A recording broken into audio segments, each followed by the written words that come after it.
All right, we're live. Welcome to Presenate, Presenate Subcommittee, episode 14. Got a very small panel at the moment. I've cast a large net, but it was short notice, so that's to be expected. Got with me one of my favorite bigots, as always. He got really gay on his newest video, really sucking me off. Red gays. It's to be expected. I mean, gays agenda and all. How's it going? It's going very well. How you doing? No. Honestly, I'm fine. Getting used to my job because it's physically taxing. So I'm having fun with that. I got a toy I actually got at the comic store. I'm really excited to show y'all. I haven't been excited about this thing in a while. I'm glad you said the comic store. Otherwise, I'd have been concerned. Oh no, I go to the adult store as well. There's toys. Oh, I'm well aware. Yeah. Oh my. Yeah, I get comics gay friends, and Angus is a freak. Oh yeah, but no, I've got a minute to show y'all. No, honestly, on the way to work, I listened to your video. And I was like, oh man, this was great. I really appreciate it, and I love all the sentiment you were saying. Sorry, I was eating a Fun Dip stick. There we go again. I'm not touching that. Oh my. Oh, he'll touch it for you. Don't worry. But yeah, you were just trying to be sweet, and I'm being a dick. So thank you, Angus. No. It's great. It's funny because speaking of that, But if before you're we move trying on to be to a dick, he might think that's sweet. Oh my. no, it's funny that I was going to say this later, but you got me right in the moment. This I bet he did. one of the friends I've made at my job, we were talking about anal sex, buttholes, and whatnot, and I was saying something about like Love Button or something, and you were saying different names for it, and then all of a sudden he's like, "Yeah, that's the thing I really hate about high school football." And I'm like, "What? The anal sex?" And he's like, "I'm ADD as fuck. I wasn't thinking like." Oh, he was thinking. So that Was was it the fun today. coach? Wow, so No, you've had this job for a few days, and you've already made an anal love connection. I'm proud of you. Is there going to be a flag for anal pride now? Oh god. I took it up the ass. I'm proud. I'll have to think about that. I mean, Sorry. tomorrow's it's 28th, so we got 2 days, and then my Pander merchandise will be Your removed. what? My Pander What? merchandise, my Black Pander? Angus reviews. It's gay at the front of Angus. Trying to make some Pander dollars, That just doesn't sound right, man. He's just being honest about it. That's what no one else I does. know, but what are you pandering to? The gays. The gays community. We got the Sorry. red gays in here, so we got part of the gays community. Is that what that means? Okay. I thought he was just like knocked half unconscious. But yeah, I'm moving seeing on really red, quick. guys. I'm not Roger, sure I'm okay. Roger, please introduce yourself. Anyone that doesn't know you. They know me now. Cool. Well, Mad Squirrel, glad to have you back on here. I noticed you've been streaming a lot with what's his name? Lee Cole the Fourth. There we go. General Zod. Yeah. Been hanging out over there at night, modding, and that's all chaos. It's fun. Yeah. I'm Good glad time. to see you, because you're kind of ambivalent, but you're interested in the parent stream stuff. I haven't forgot that stuff. I'm just being more cautious, more crafting the panels better, not just like, hey, you're a parent, get on over here. Yes, I don't want that, but I want to vet you that way. You don't have any borderline like the Jews type of people, because I don't want that on my channel. And I'm always afraid of that. These new people, like, oh god, I just feel the tone. It's close. Yeah. It's coming. You're like, oh boy. So yeah, no, it's really glad to have you back, and I'm glad you're getting involved streaming stuff.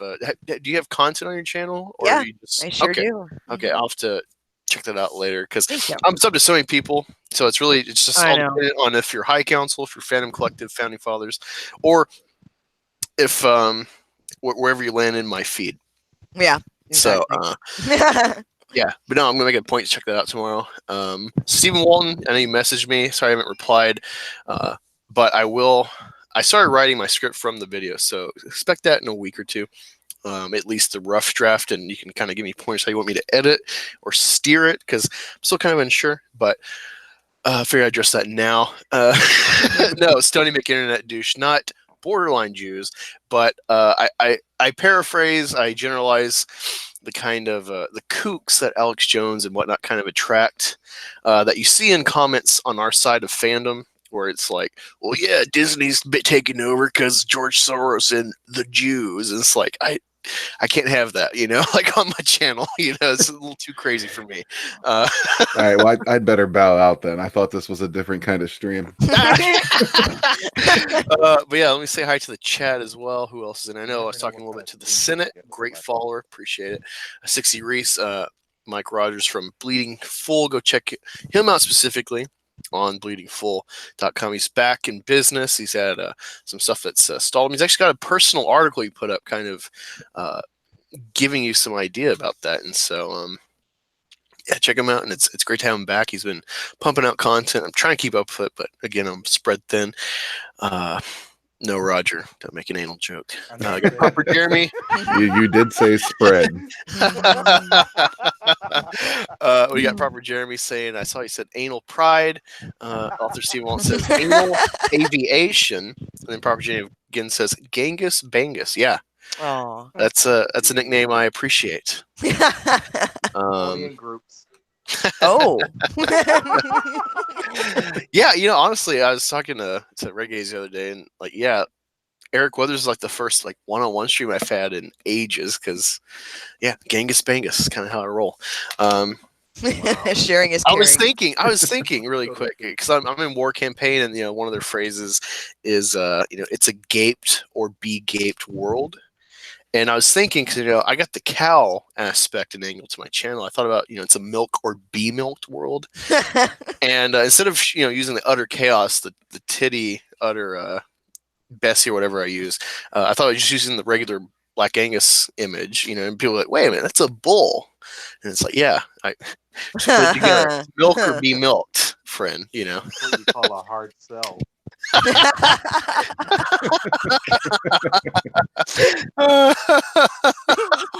Reese says, or sorry, 60. How did he say it? Is it Recky? I know I'm fucking it up. But Rogers there, he says, you don't need wrenches. Change the emojis to plungers. Yeah, that'd be awesome. And we got Banala TV in the house. What's up, friend? Hey, Proper, you had me on recently, finally, and it was awesome. It's a good panel. You want to come on? Just let me know. Say, give me a thumbs up or something, and I'll send you the link. Because I kind of threw my panel together short notice. So I'm glad y'all came in.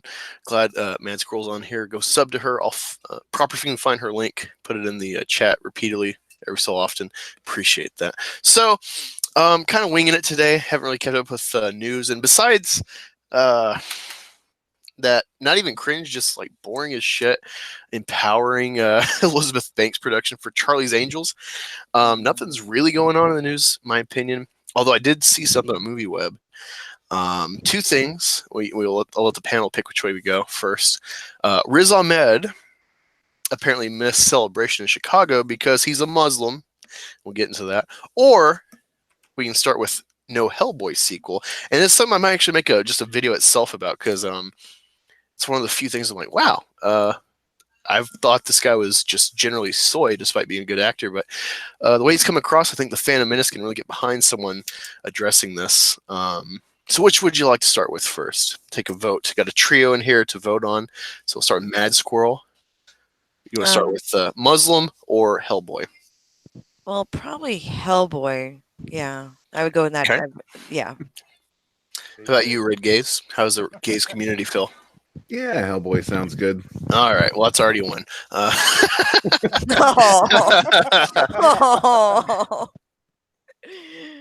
Oh no. How do I pick up Jewish? Oh, wow. So I'm going to introduce says, this one's got me banned for a few places, but since we're briefly on the topic, it seems the best time to say it. How do you pick up Jewish chicks? He asks, and he says, with a dustpan. Oh my. Come on. That was pretty good. That's no. yeah. Oh, Props. God. Hmm. That's Wait, my link. Well, I'll fix that later proper. Thank you. Wow, this chat's really bumping today on short notice. Didn't see that coming. But yeah. So Hellboy, let me paraphrase so I pull up the article, but David Harbour, I guess that's by MovieWeb or someone in an interview regarding what was it? It's the sequel to Hellboy, the new 2019 one, and he's like, "Yeah, I don't see it happening." He's like, "I don't really pay attention to the money." Of course, he's an actor; he's already got new shit. He's already got his paycheck. So unless they offer him, "Hey, come back for more," he doesn't give a shit. And I like that kind of honest intake or honest take into the industry.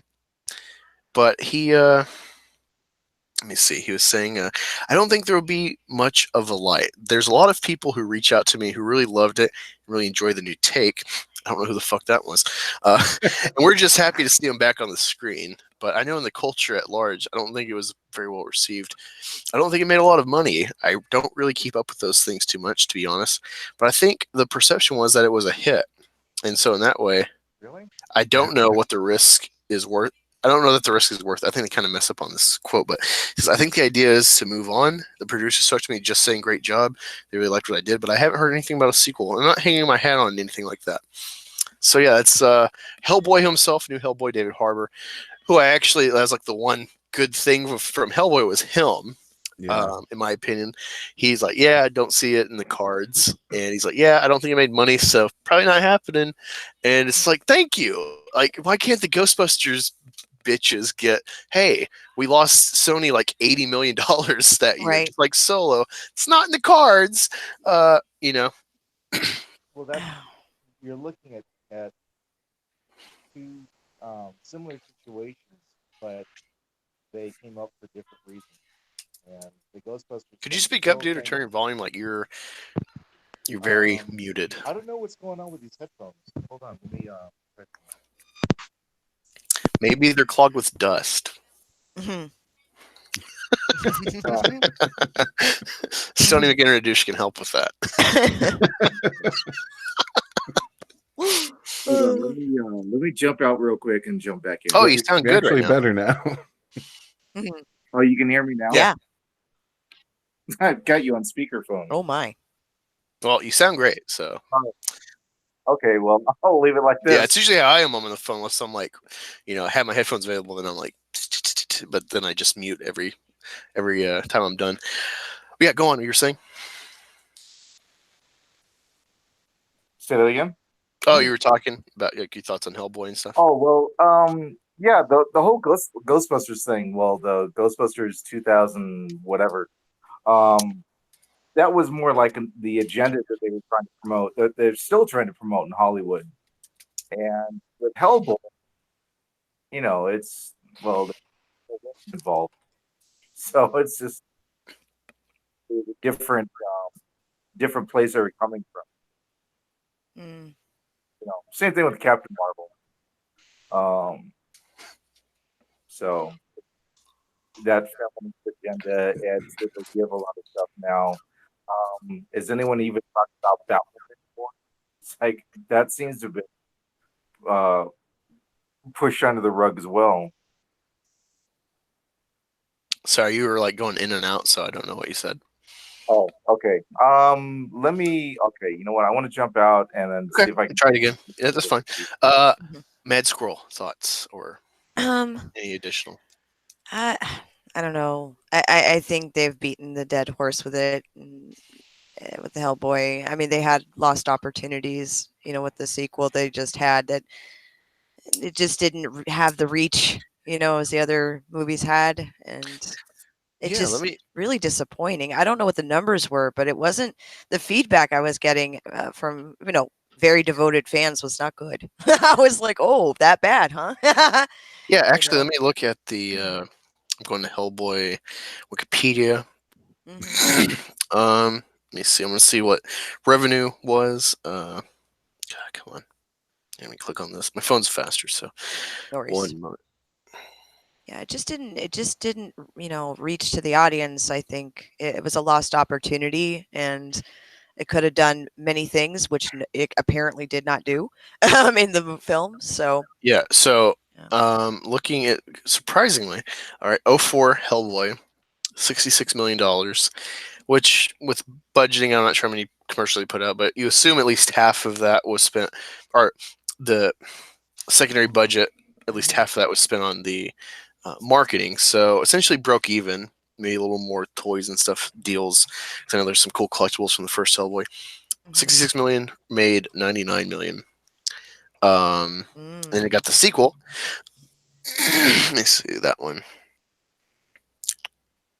Sequel did about the same, 85 million, made 160 million. So you got a bigger window, but possibly more marketing, and of course a bigger budget. So yeah, it's like it's a niche audience, and I think maybe if they had the same stuff, but it came out like after Iron Man, and you started seeing like, oh wait, the MCU is the thing. It's building up to Avengers. Things could have been different. So there's a lot of interest for me with Hellboy. Not really reading the comics so far, but interested in reading them, liking the character from oh, what's his face, Ron Perlman. It's really weird, honestly. Like, okay, so seeing this budget. Oh God, Roger, are you Cecil today? No, hang on. There he is. All right, Hey, can you hear me now? Yeah. Much better. Oh, you're in trouble now. Oh God.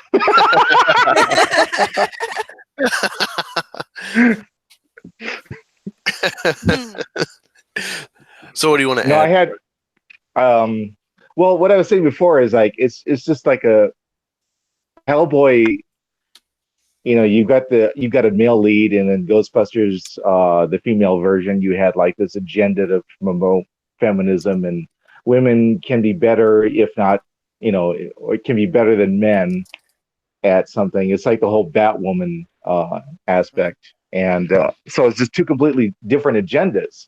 You know, you got the Hellboy actor saying, "Hey, it didn't make any money, no big deal," and he's a down to earth guy. And then you have all these like batshit crazy feminists and soy boys that are going, "Oh, you hate women because you didn't like that movie." Well, the movie sucked. Sorry. Right. You know, I mean, I clenched my teeth and actually watched it on Netflix. And I was like, oh my God, this is a bad remake of the first Ghostbusters. That's all it was. And it was just women. Yeah. And then they take what's his name? Chris Hemsworth, and they completely just geld the guy on screen. I mean, they just make him a complete and utter freaking moron. And when you look at the original Ghostbusters, you know, the secretary was really cool. She was funny. She added a lot. You know, they didn't make fun of her. They didn't demean her. Right. You know, I she wasn't the butt of the joke. I think with that Ghostbusters, they went out of their way to like pretty much like, what do you call it? Metaphorically castrate him on screen for the audience, just to get that like cheering audience response. And it was a terrible movie. It was, I don't know, just terrible. Honestly, that was the only draw to that. You know, so at the time the trailer came out, I can't remember what I was seeing. It might have been Force Awakens or Jurassic World. It's around that time, and I was in the theater. I never saw fucking Ghostbusters at the time, and I saw the trailer. I knew the song, and so I hear the intermittent throughout, and I'm like, wait, this is Ghostbusters. I didn't know this. I didn't follow media shit besides Star Wars. Going like, oh fuck, you know, and like I was hitting Mike Zero videos hard because he was sourced on articles. Just to give you background, like he was made legitimate, unfortunately, by the shill media before he knew it. But Ghostbusters coming out, and I heard that, like, I'm like, oh god, like this is something I'm not interested in, but whatever. And I'm watching the trailer, I'm like, wow, this is unfun. Like the only funny shit was the side character Chris Hemsworth, where he's like, oh, you know, it's like, should I draw the boobs larger? You know, Right. That's funny because he's a guy, you know, Right. and that was the only draw. And I hear people like complain, like, "Oh, they made him just this and that," you know, like Roger's saying, and it's like, "Well, yeah, it's the point because they do it to women." And it's like, come on, like when you do it to Chris Hemsworth, part of me is like, "Oh, it's funny actually that he's cool with it and stuff." But I've seen stuff recently where he's like, "Yeah, I wasn't really cool with the Ghostbusters shit, but whatever." But then he's got to follow the narrative and say like, "Fuck, man," you know. So I don't know how to feel, especially with Fat Thor. I don't take it as a huge offense. People are like, it's an attack on white males. And I'm like, you realize like Ant-Man was probably the most fleshed out character in Endgame. Iron Man, of course, carried it and knocked it out of the park, completing his arc throughout the whole series. Captain America was serviced by being straight, going back in time and boning Peggy, Agent Carter finally. So I don't know what this attack I didn't like that. are. I didn't like that. That just wasn't in keeping with Cap's persona or his character. Well, He okay, wouldn't have done that. I'll give you this, Roger. Iron Man, as we've seen, especially in the first Avengers, he's always the guy that's trying to find the shortcuts, that's trying to, skimp out on sacrifice. And he's confirmed with that, especially in the first Avengers. That's like the real difference between him and Cap. Cap's like, sometimes you just gotta take a bullet for your buddy, and Iron Man's like, well, how about I make a shield for that, or why don't I cut the wire? That analogy. Yeah. And then he faces that in the Avengers. You think he's going to die. Knew he wasn't because Iron Man 3 was coming, but it was like, fuck, that's a good moment where he learns Cap's thing, and so he's always avoided that. He tried it with the shielding with Ultron, and that failed.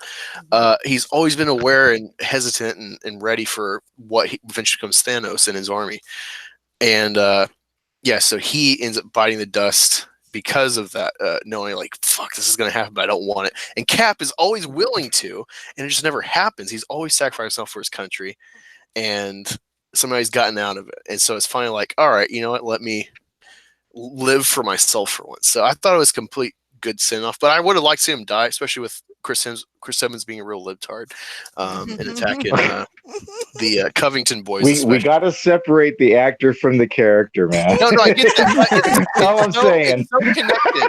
Well, look on the bright side. He's not, his Twitter is so connected with him being Captain America as opposed to other people. but he's not dead, but he's shitting his pants now, so it's all good.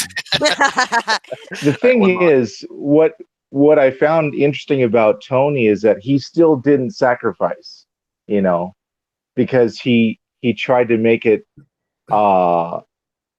it's like don't lose the last 5 years. And that creates a huge problem for everybody else. So it's still Tony being Tony. I'm going to go out like a hero, but I don't want you to change anything that's happened in the last 5 years. Well, I mean, think of the people that started their lives all over again after the Thanos snap. And now it's like they got to deal with their old life coming back, and then the 5 years life still being in place. And that screws everything up for everybody. So it's really Tony still being Tony in the end. He doesn't really sacrifice all that much. No, I disagree. I know that there's like introducing this multiverse shit and timelines always leaves it open. Like, well, why can't they just go another timeline and get fucking Tony, bring him to modern day? And like, well, circumvent it. Sorry. Well, they did that with Gamora. Yeah, well, it's a new Gamora, but yeah, still same shit. I agree. It should be the end, and just like don't leave this actually like continuing, because people are like, wait, why is an Iron Man back? Just go get a new one. I'm just saying that it would have had more weight if the last 5, like the daughter that he and Pepper had didn't exist anymore, because he had to reset the timeline. I just don't think that there was that great of a sacrifice there. But then they couldn't whitewash Riri Williams. Yeah. Ew. Yeah, dude, I'm so excited about the possibility of white Riri Williams. This is awesome. It's like you're finally getting what you want as SJWs. You're getting the female Iron Man, but she's white. Enjoy. Not good enough. That's hilarious. It's just so funny to me, because it's like you realize like this Riri character. One, she's named Riri. There's been this whole like That's just asking for it. One, we say "re" to make fun of you, and two, that's kind of one of the go-to variations of retard. It's like it is. And it's like, wow, you're gonna name the black girl hero Riri? Like what? There's a theory that I've been kind of bouncing around in my head the last couple of years with all this promoting feminism in a very unhealthy way. I just get the sense like there's this underlying tone that's actually against women while they're trying to promote women. It's like they're trying to promote women in a very unrealistic way. And with Ray, God, yeah, I went there. With Ray, it's like they're setting women up in the real world for failure. Because imagine a girl walking into an office like, "Oh, you're a woman. You don't need training. You're perfect." You know And what, she Roger? goes, I just before I forget, "Yeah, this is awesome. This just shows you that men made feminism to fool women. So then it's like you don't need anything. You're perfect. And then they get to the job actually, site. It's a They get to the trap. job site. Get to the job site, and it's like, wait, you didn't fucking train? Like, get the fuck out of here. You're fired. And then men take all the jobs. And so it's like, well, actually, women started it. I mean, it started with the movement against alcohol. I forget the name of it, Prohibition. but not This- prohibition. It was the before suffrage? prohibition. no, Suffrage, women's no, suffrage. no. You're both wrong. It's non-alcoholics anonymous. Oh Lord! Oh Lord! Damn. But yeah, it was women's suffrage, and they were trying to get men away from alcohol because they'd come home and be abusive and whatnot. Yeah. So that's Enough where it salt really on this started. fork, bitch. Wow. And then it was, Oh getting the vote as well because they didn't have the ability to vote. So feminism started way back when. What we're looking at is third wave feminism, but somehow it's been infiltrated by people that are trying to sabotage it or are just insane. Well, they've You know. hijacked it for their Yeah. own. It's a corporate, takeover in a sense, like corporatism takeover with feminism. It's, people say, well, feminism it all went wrong with the vote. I'm like, okay, like that's not necessarily true. Where it went wrong was third wave feminism taking it off the Yeah. rails, absolutely off the rails. I'm like, what's going on? Who the hell's driving this crap? Like, I'll say this. I'll give you food for thought. While you ponder on this, and then I'll catch up on the chat and we'll get back to it. Right. So, it's just me. I'm throwing this out there. There was never a world war until women started voting. All right, just think on. Stoney McKenna Juice. What? he had What? a second joke. He said, "All right, we've had our fun, but seriously, my grandfather died in Auschwitz. He fell off a guard tower." Yeah, I heard that one. that's That's terrible. just bad. It's so Love it. terrible. That's hilarious. I wish there was more black people in here so we could get like some black jokes or something. Oh God, no. Spread the love. No. I know some gay jokes. Smooth Jam California is going. He says Ray rhymes with nay. Coincidence? Hashtag the horse is female. Oh my God. Oh no. Nice. Oh damn. Oh. That's brutal. I don't know. Have you seen Kathleen Kennedy's face? I know. Oh, Right? my. Oh my. Let's see what else is in the chat. She's writhing on the floor as we speak. Oh, fuck. Hmm. Oh, come on. I hope she has your life alert bracelet. We got a more Wookiee Lives Matter said, "Stupid girls." Damn. Let's see. Suffrage was for voting from Dave. Like I said, more quills in the chat. What's up, friend? I'll drop you a link in a moment. Dave says, naysayers. Patriarch of the Sith says, Angus so white, his credit is 750.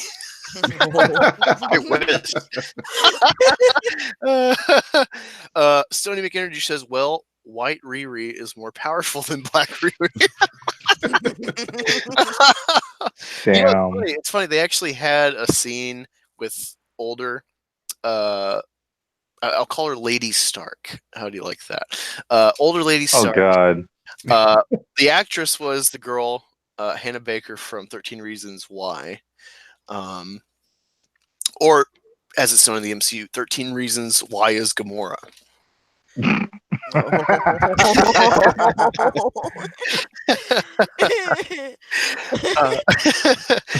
That's a great meme I saw when Infinity War came out. Yeah, what's up, Bruce Lamar? Lonely Banter's in the house as well. What's up, my friend? He says, Oh. I brought nuts for Mad Squirrel. Aw, thank you so much. Damn. That's what love. kind? What kind, friend? Yeah, you might want to get his intentions there before Those you aren't the start right tagging him. nuts. Hey, I accept all mixed nuts. It's totally on it. I'm I open. mean- I'm mean, up for all the Twitter. nuts. Do you see my avatar, Lonely Banter? You say you brought nuts. It's got me thinking. Well, he won't be lonely for an hour or two. Yeah, Black Angus steals nuts. The nut gate. It's I his would nut have gate. got away with your nuts if not for those rascally kids in that Scooby Doo. Oh my god. So, Oh So boy. is this Scooby Doo and the mystery of the black nuts? Is that what's going on here? It's more like the mystery probe. oh my God, they're starting a hashtag Angus so white when he buys a house. White people. He says Angus so white when he buys a house. The white people move back into the neighborhood. Damn. Oh, that is awesome. I love that. Thank you, Stephen Walt. I shared him my if anyone's interested, DM me on Twitter and I'll send you the link. Lonely Banner. I think Roger's seen it. I think Red Gaze has seen it. I'm not sure if Mad Squirrel has. I sent Lonely Banner. I'm trying to think who else. But yeah, author Stephen Walton is writing the Fandom Menace Volume 1. I sent him, and he's somewhat left-leaning, but he's like classical liberal. He's based, if you will. He's red pill to some degree. He's comic skate. He's Fandom Menace. I sent him that, and he's like, oh, part of me is like laughing my ass off. Part of me is like, probably because of the conditioning of the day today. Like, should I laugh at this? You know? The answer is yes. Yeah, anyone doesn't know, Yeah. I had this plan. It was going to come out the week of the release of Captain Marvel, and I wrote the whole script in slave voice. Oh my And so I kept in character recording, and it's about Brie Larson. I'm saying like, oh wow, thanks to Brie Larson, now we can see black people on screen, and it's like not saying all stuff like it's like referencing like being in the balcony because thanks to Brie Larson, we're gonna get out of like the colored only section of theater. Oh wait, it's already done, and I referenced like 60 freaking famous black people across different professions and times that have done way more shit because it's like they act like she's like really doing something for people. She's a bitch playing a bland character that Katie Sackhoff, the fan favorite everyone wanted, said, "Nah, that looks boring as shit." She said And it no. was.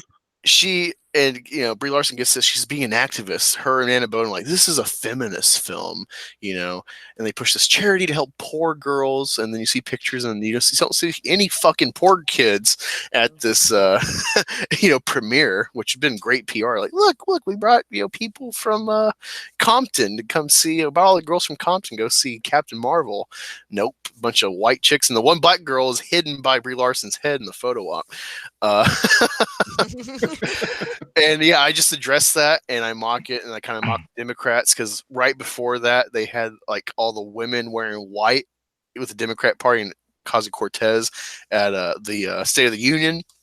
So I use a clip of that where they're clapping, and I like change over to the Ku Klux Klan. And I'm like, brought to you by the Disney, And yeah, it was fun. It was fun making it, and YouTube banned it, so I keep it on my drive and I share the link to people. It was really fun.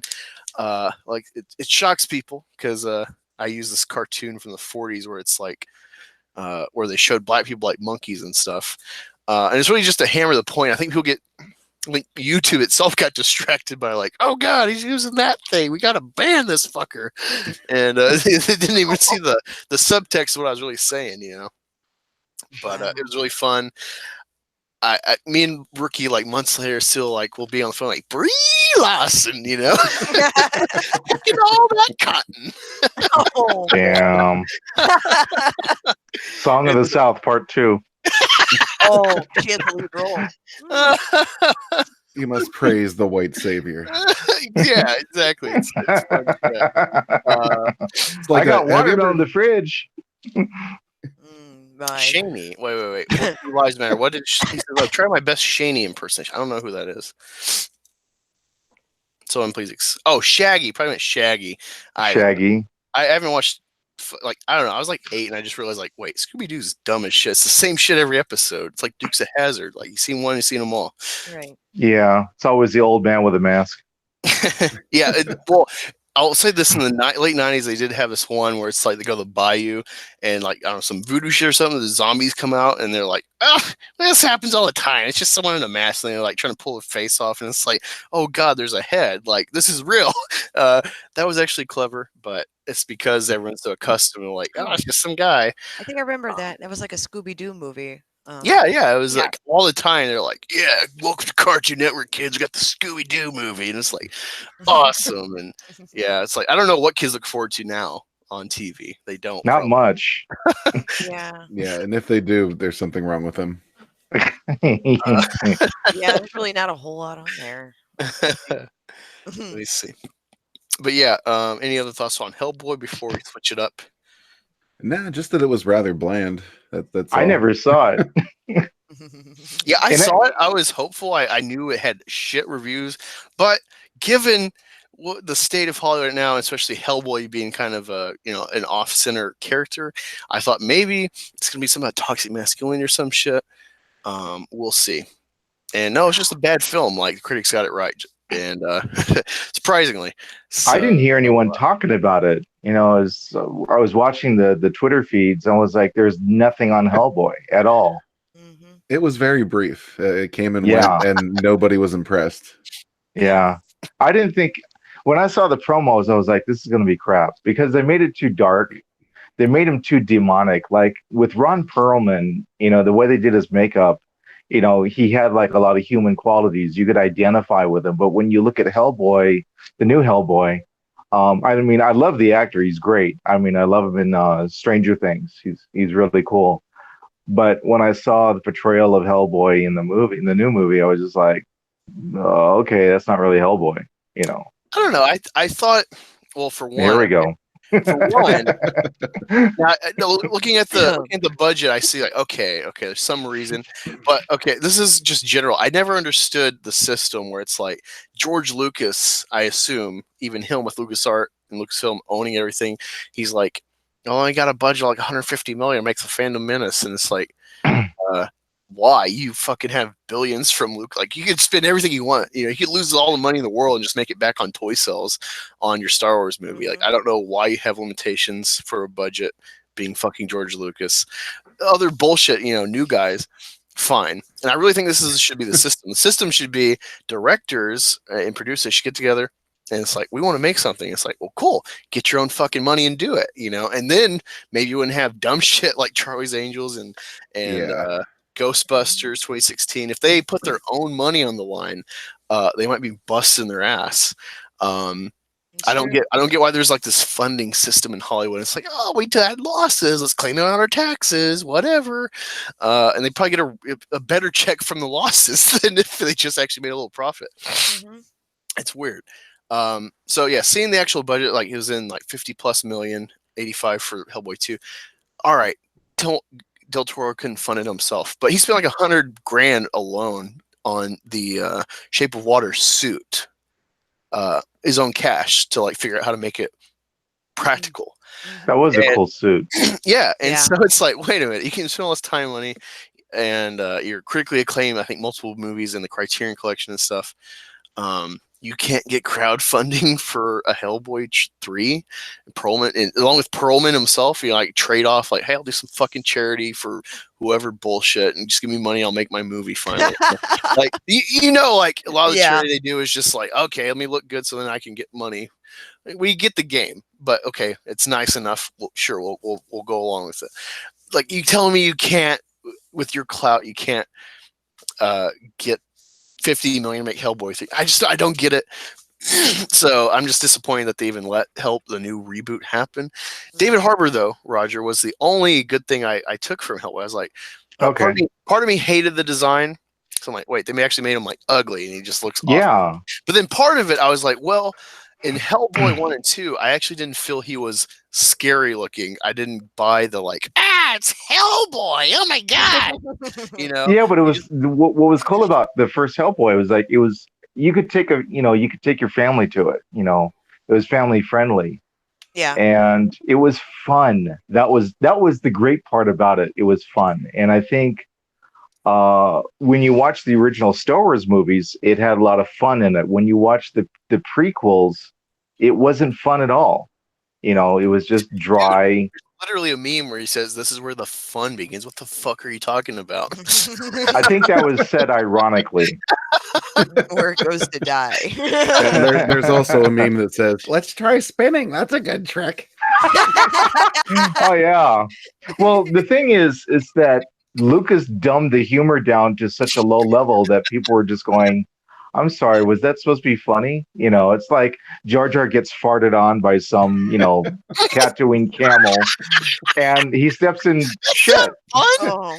It's like, it's like toilet humor, really, George? Mm-hmm. No, there was no toilet involved, just farts and shit. Yeah, I know, but well, you could flush them. Oh. I don't know. I mean, that's just me. So I know there's a lot of people out there that love the prequels. They think they're great because it's Star Wars, but I just look at it in comparison to the first three. And when you look at Empire Strikes Back, they spent 18 million on it, and that was back in 1980. Phantom Menace, as you said, is $115 million. So, $18 million, they made Empire Strikes Back. And arguably, it is the best Star Wars movie to date. Arguably. I know there's a lot of people that out there who would disagree, but Last Jedi, I think, has the highest critical score. All right, Angus. God, kill me now. Freaking Ewoks, Care Bears with spears. Yeah, I'd rather see a movie full of Ewoks and Gungans before I watch the fucking Last Jedi again. I'd rather watch I'm with you on that. Gungans than the Last Jedi. I feel bad. I tried to watch Ivan Ortega's re-edit, and I just I liked it because he took all the cringe bits out, but still, it's like, this is still Ryan Johnson stuff. You still know what it is. Yeah. I was talking with someone off air. I won't dox the person, but he's like, "Yeah, I watched it, and he got rid of the cringy shit, but it's just boring as fuck." And it's like, wait, this is what I've been waiting for like a fucking year. It's like revolutionary edit. It's like when you burn the toast and you scrape off all the burnt stuff, but you can still taste the burnt stuff. I'm so glad I didn't waste my time watching it. And no offense to Ivan, I'm sure he did. I still want to see the whole thing with my wife. I want her to watch it, and so we can talk about it. But. Yeah, no offense to Ivan, but as much as the trailer sold me, I was like, it's never going to be as good as this trailer because you're going to have to get actual context. God, he put so much work into it, though. Just getting all that crap out and then still making it fluid. Well, you said it's fluid. It makes sense. It came out during Pride Month. Here we go. Oh God, here we go. Crossing the streams. You're crossing the streams. Go to my Teespring store. Down in the description, you can get your Black Angus reviews merchandise. Oh God. Great pride. Great pride. Get it before it's gone until next year. You guys might not have seen it, but I know Black Angus has. I've done a couple memes with Gray Pride where I just took all the colors out of the flag and just made it like shades of gray. Yes. Hey, we're talking shades of gay here. What? Oh yeah, well there's that. Let me see. I'm catching up. Moving on. No. Red Gaze commented it and it says, Angus is totally into fish porn. Yeah, I never get. I joke and I never forget.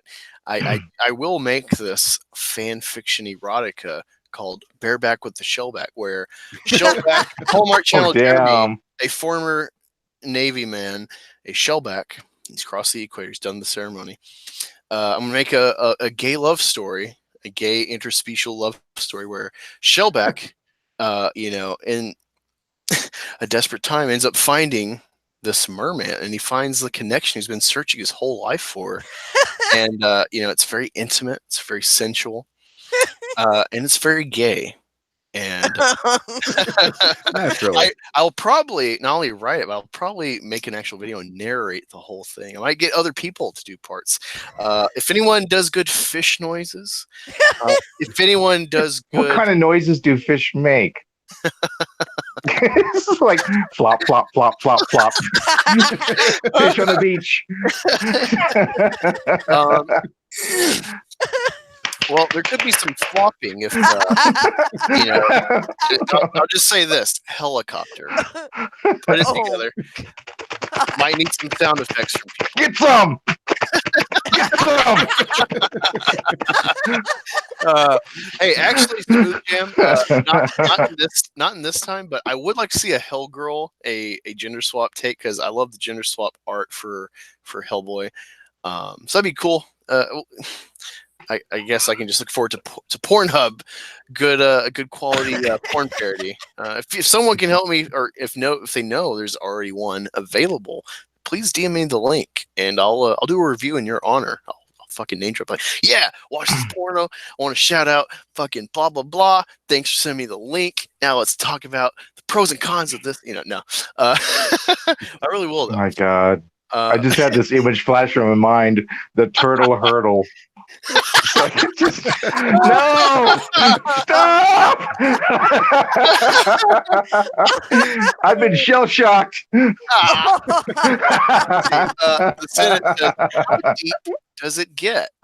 And oh boy, I can do frog noises. That sounds slippery. Senate Dave says The Last Jedi, gender fluid.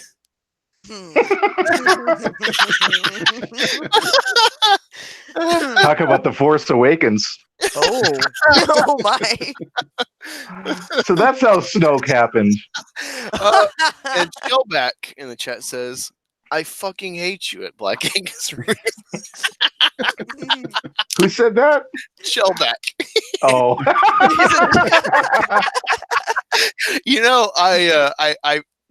I totally undercut him the best way possible, like only military guys can do.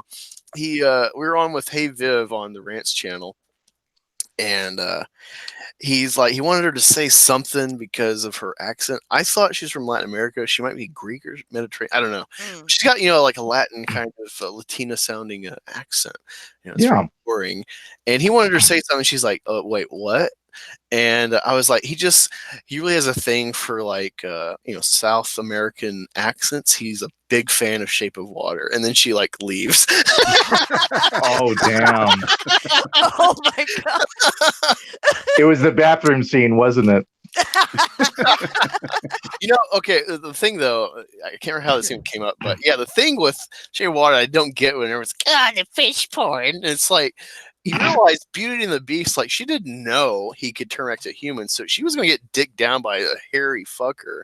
And then just happens, the magic worked, and the flower is still alive, so yeah, I'm human, but like, Belle didn't give a shit. Like, she's already Stockholm Syndrome.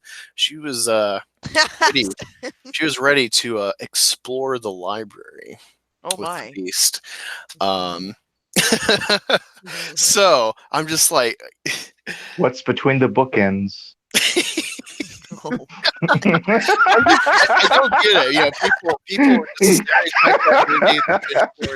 and yet they're totally fine Beauty and the Beast, and it's like literally the same concept, but it's just instead of the beast turning human, it's the woman turns to a beast in some way. That was Shrek. Yeah, no, it's essentially Shrek. Yeah, this is adult Shrek. Yikes. Oh God, no. Ogre sex.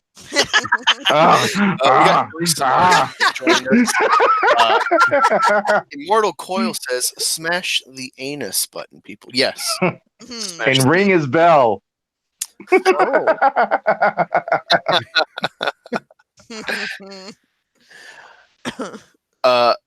Sony McInerney says, to be fair, I'm sure we would all go for that fluffy beast booty. You're not wrong. Agreed. And he also says ogres have layers. Oh my. Fish have flavors. Bloop, bloop, bloop, bloop, bloop, bloop, bloop. All right. So, moving on. We are going under. Moving on to second topic of the stream. How long have we been going? Like almost an hour. Yeah. Wow. Now moving on to the second topic. Wow. Oh, We finally made it. Riz Ahmed. It's like climbing Everest. Riz Ahmed. We're at base station. We've been here for 3 months. All right. So Riz Ahmed, the guy that plays. He's like, yeah. I'm the pilot. Rogue One. That guy. Better character. Go watch a really cool indie film. I think from the guy who made End of Watch with Jake Gyllenhaal called Nightcrawler. Riz Ahmed. Way better character in that film. Check that out, please. I love that fucking movie. Nightcrawler. Anyway. Was that the one with Jake Gyllenhaal. Phoenix? Oh, okay. I'm thinking of a different Nightcrawler then. No, you're thinking of literally the character Nightcrawler. No. Joaquin Phoenix did a movie as a reporter. Wasn't that called Nightcrawler as well? Or is that something else? Oh, That was Ass Crawler. No. Anyway, Riz Ahmed apparently didn't make it to Celebration in April in Chicago because he's a Muslim and because Trump's Muslim ban, so it delayed or stalled him, so he couldn't make it to Chicago, so they had to cancel the Rogue One photo shoot or whatever. And he didn't disclose really any more details, so I think he's just really playing this up for more attention because as far as I know, the only thing I know him from is Rogue One and Nightcrawler, and I knew him from Nightcrawler first because I like to find good film outside of blockbusters. So, and most people don't know that fucking movie. So, really, only anyone knows him for Rogue One, if anything. So yeah, I really think he's playing this up just to get, of course, the SJW sympathy points and to be like fucking Trump and white male, and to build his publicity. I want to get y'all's thoughts. He absolutely is. This guy, I don't know if you've been following him at all, but I mean, pretty much since Rogue One, he's been very vocal with SJW bullshit. Every once in a while, maybe once or twice a year, he'll pop up and be like, hey, I'm an SJW. Muslim this, Muslim that. We need more Muslims in entertainment. mm-hmm. And white people suck. It's all PR stuff, I'm telling you, it's what these guys are trying to keep their jobs in Hollywood, so they're just listening to what their handlers are telling them, and they're just saying, "Okay, say this." Okay, and they're actors. They're reading scripts. They don't really actually buy into this stuff. It's job security. Yep. What the hell is that? Is that? It's like the Cookie Monster with a clown nose. It's so dumb. Speaking of bigots, I just saw. Also, he played. He was the villain in Venom. He was. I don't remember the name. He was Crappy Venom that gets killed. I still haven't seen Venom, so. Okay. Yeah, I haven't seen it either. I'll say this about Venom. Critically, yeah, it's a shit fucking movie. It's generic as shit. The villain is like a game. Like a video game villain, but the chemistry of Hardy as Eddie Brock and as Venom, the girlfriend or ex-girlfriend and her new boyfriend Doctor, that square web of people or characters, wow, I want to see more of that. So they whether it's just the actors themselves just gelled really well and it came on screen, or if it was directed that way. Either way, I wanted to see more of that, despite just a lackluster plot and stuff. So, yeah, it knocked out of the park people wise, if that makes sense. Where it's like, wow, you really saved this movie because you're good actors. Did anybody like that movie?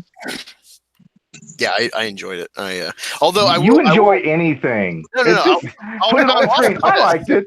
I'll offer this, Roger. I don't know. I didn't watch it sober. I mean, I wasn't belligerent, but I had my flask always at the theater, and it had been a while since I went to the theater with my flask. So it's I'm filled up my root beer with my whiskey. I'm just watching. Oh my god! Wow, this is a fun fucking time. Everything's funny when you're drunk. Exactly. Not everything. Unless somebody fucks up your buzz, then nothing's funny. Yeah, that's true. That's I'm not true. gonna say fucks up your butt, and it's like, well, That's Now not we're- funny, now we're- Angus. now we're back full circle. Oh God, here we go. Mhm. Now, to be fair, I've heard about We 50-50 rear-ended on the Venom. past. What? Sorry. Sorry. No, that's cool. Ass jokes take precedence to serious Oh topics. my. No, I said to be fair, I've heard about Snow Dub 50-50 shaking on his Venom. head. I'm with you, Snow. I'm Pretty with soon you're you. just gonna see his picture drop. Job bigots up in here.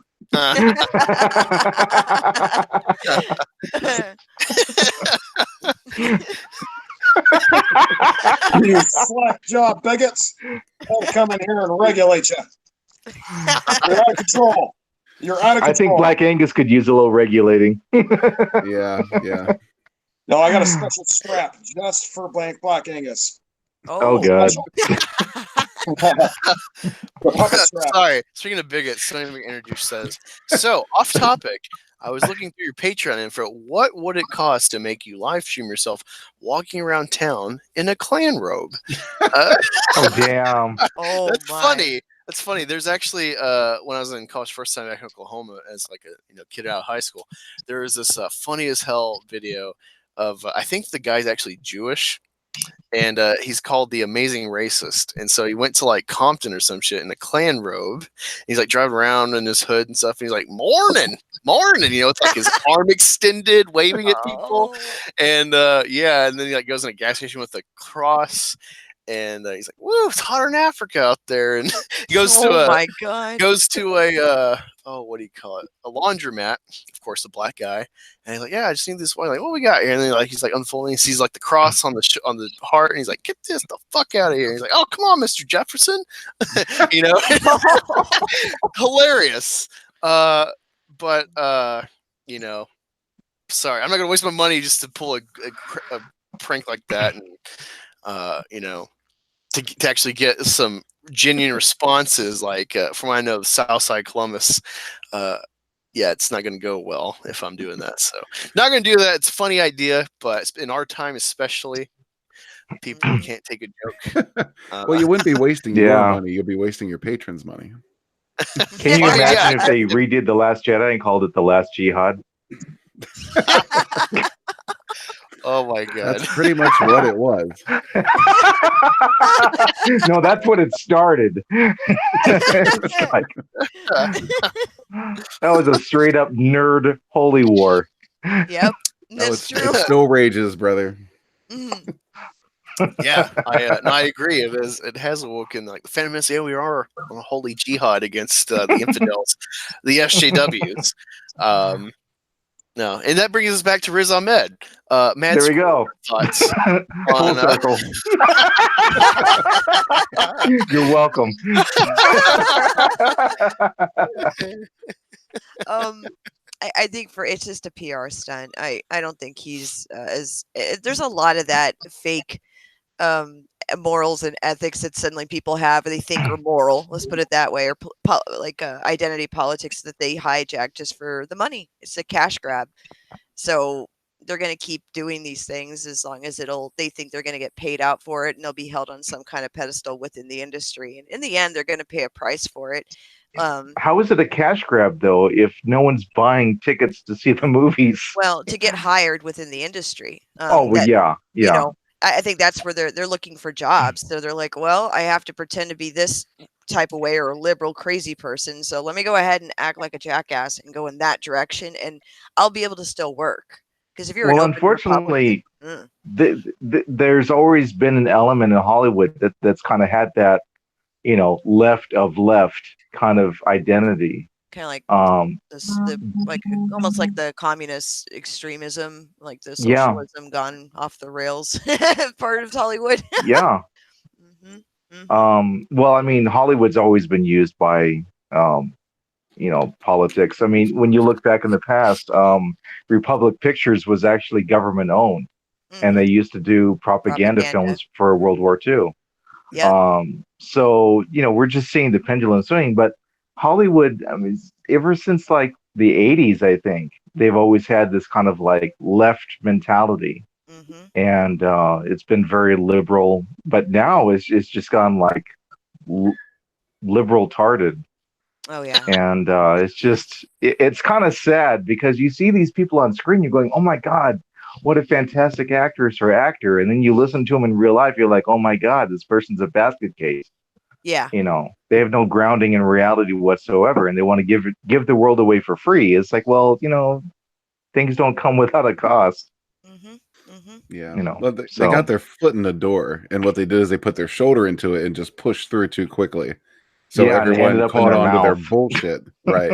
Yeah, it blew up right in their face like Well, you Angus end up on in- Snowball. Yeah. You kind of end up in Chicago with a noose around your neck claiming that you were at Subway getting attacked by, like, you know, Trump supporters when it was like negative, 20 degrees out? I don't remember, but that kind of stuff happens a lot.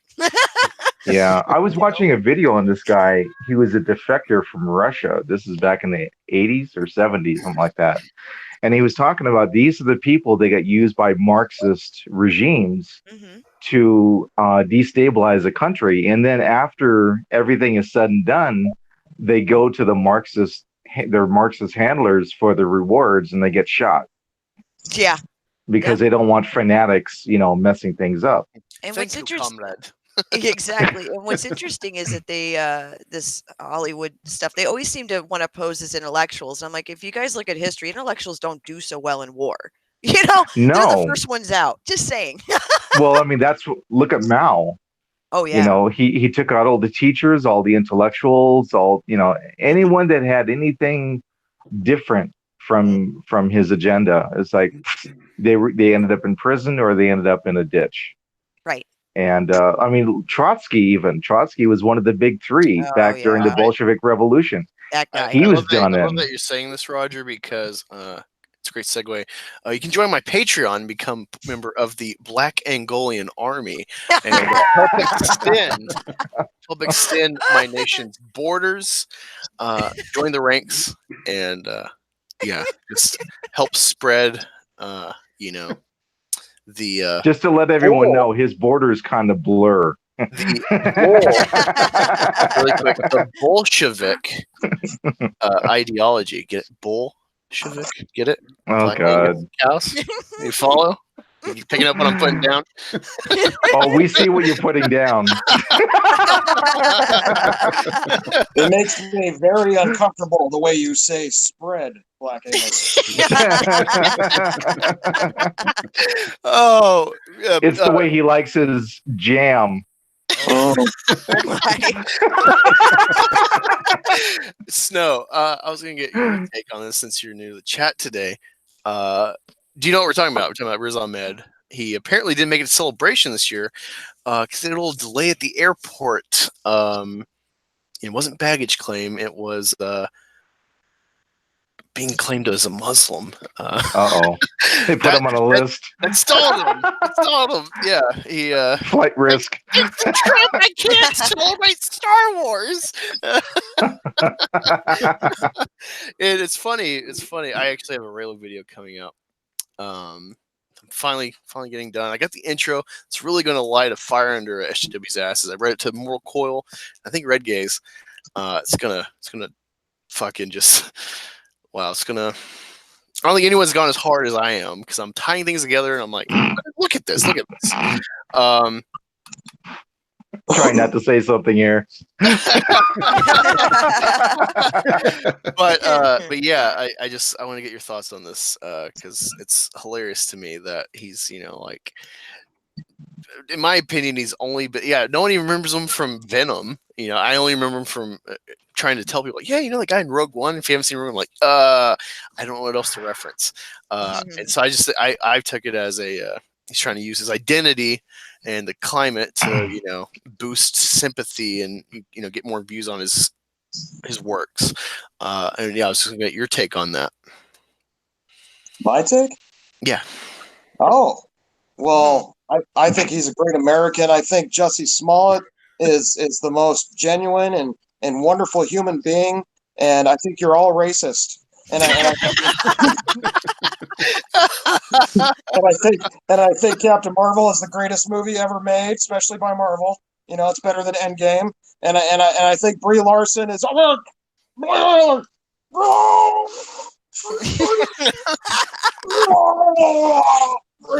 think he's coughing up a fur ball. Is that lint? I think it's jizz. Oh God! I tried to pull it off. I couldn't say the name.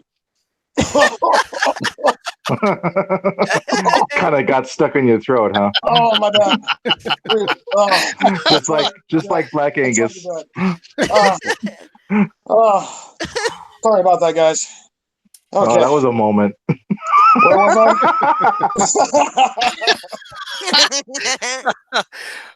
I? So What what was do the you? question? I got a question. Oh, okay. Whoa, Sorry. I'll tell you. So really quick, Teresa Marsh, she was laughing at Black Angolian Army. Yeah, when I came up with that, this was when I got a big boost from Jeremy and Odin, because I joked about like, hey, I thought about doing a MAGA Black Panther helmet. Thoughts? And I got the helmet right by my desk. I just, I want to give you a good product, and so I'm not just gonna just shove something out and be like, ha ha ha, I painted a Black Panther hat MAGA, fuck you libtards. Like, no, I'm really gonna make good jokes off of the content from Black Panther.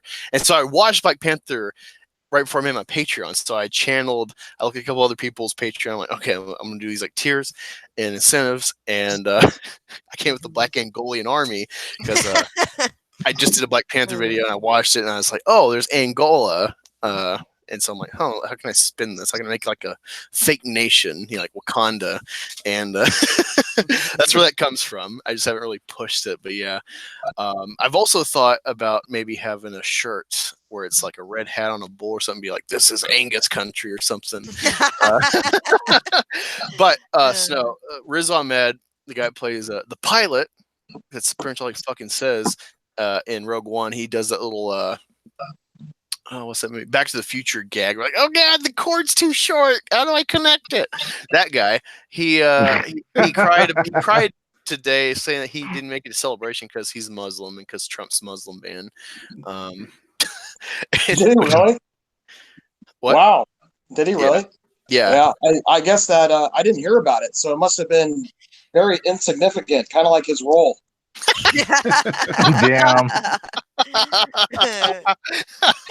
He's the pilot. Are you sure? I have no idea. I don't even remember the guy. He sounds like a real asshole. Definitely sounds like a real asshole. Oh my god. Two great Black Panther jokes really quick. I got Stoney McIntroduced. She's on a roll today. Says, when Black Panther came out, I was going to watch it in theaters in a gorilla suit, but it was too hot. Oh my.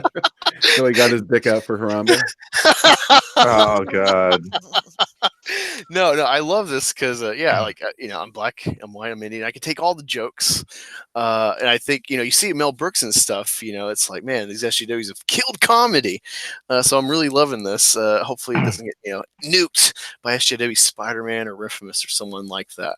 A little horde. And also, Mortal Coil says, "Sorry, I had to fight in the middle of your Black Panther party." Oh man, I wish I would have thought of using that in my Forrest Gump parody. There was something really Except quick. that's not a box of chocolates. Oh, okay. Dark I remember. chocolates. Let me go back up. Smooth Jam California said, where'd he go? There it is. Poor Adam Driver's getting harassed by weirdo Raylo fans at his plays. Oh This poor my guy god. can't even perform at the theater anymore. I know I saw Cinna Dave say, I don't care. I want to get both y'all's takes on this if you can elaborate a little more. Have either of y'all or anyone in the chat, in the panel, have y'all seen the EVS coverage? Like, I'm at work, so I didn't get to watch it today, but I was starting it. Does anyone know like the specifics of this whole Raylo thing going on? Like the newest iteration of like harassment, I guess, going on with Adam Driver? Something I read from Data Racer, he put together a bunch of tweets of Raylo fans that were complaining that this one psycho fan has ruined everything for them, and they didn't really care about his safety, and it was more focused on oh, this is going to affect me. You know, typical narcissistic bullshit. Mhm. Yeah, So- because apparently he's good with handing out signatures when he's leaving. So yeah, they're Yeah. concerned they're no longer going to get signatures because yeah, apparently this douche, some lady, hopped up on the stage during the play and was just Mhm. kept calling his name. Yeah, At least she didn't like tear her clothes off. Ugh, God. I'm sorry. You know what? I wouldn't put it past them. I I seriously know. wouldn't put it past these psychos. Oh, They're God. so nuts. You know, they don't even think about what they're doing, you know, or even what they're saying. yeah. You read half Oh, the yeah. stuff that's on Twitter, just going, okay, this person belongs in a basket. You know, it just Yeah, I could totally see them tearing their clothes off and then claiming, hashtag me too. Oh, Or pound me too, however you want to look at it. See, I the like to spirit say, of Kylo compels you. you know, So yeah. one of my nicknames is Genghis Bangus, you know, so I'm all about the hashtag me3. Oh God. you know what? If a bunch of these fools decide they want to strip their clothes off and do that kind of shit, I'm gonna have them arrested for visual rape because I'm not gonna deal with that. I'm not. That's disgusting. There's Oh my there's God. a movement in South America. I don't know if it's in Venezuela or Argentina where these women stand naked in public areas and scream. Yeah. They're going to talk about the It's like- movement from Venezuela to the American border, but okay. Ugh. I hope it doesn't make it to the border.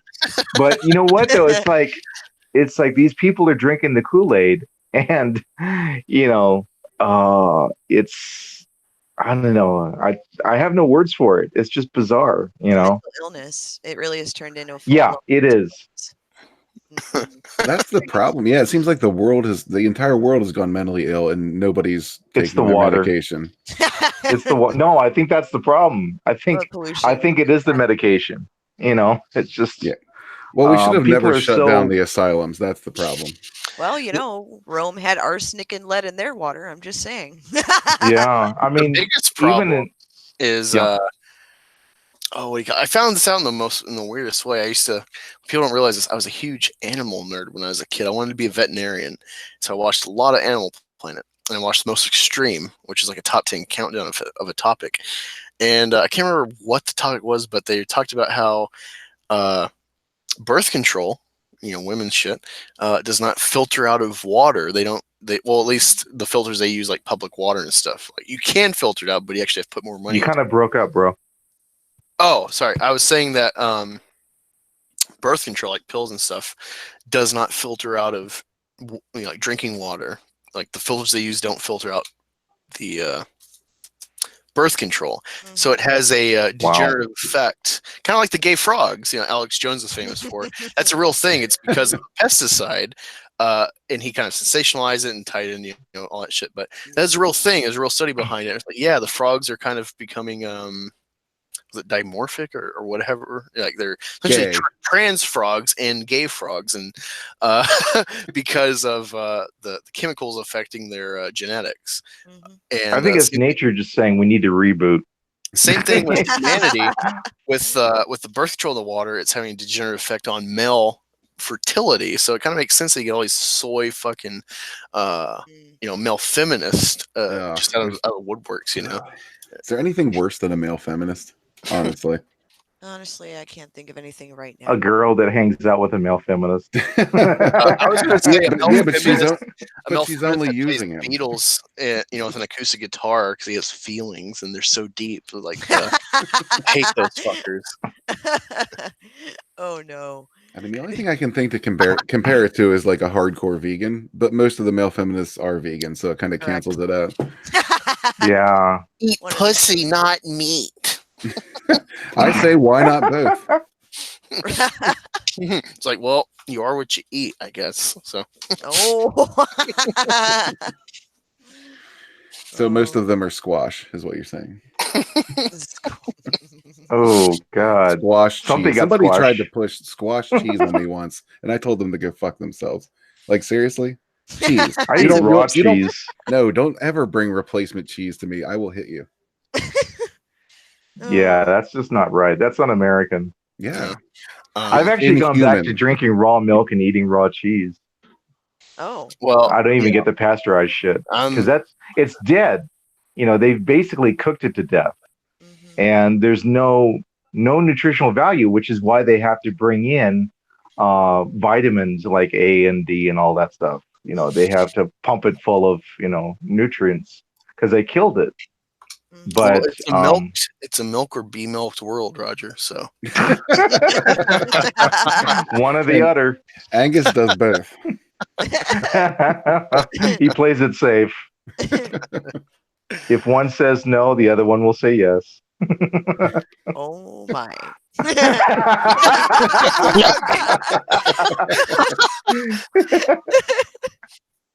Well, on the bright side, you never pushed out of bed if you're the one in the middle. Oh. That's true.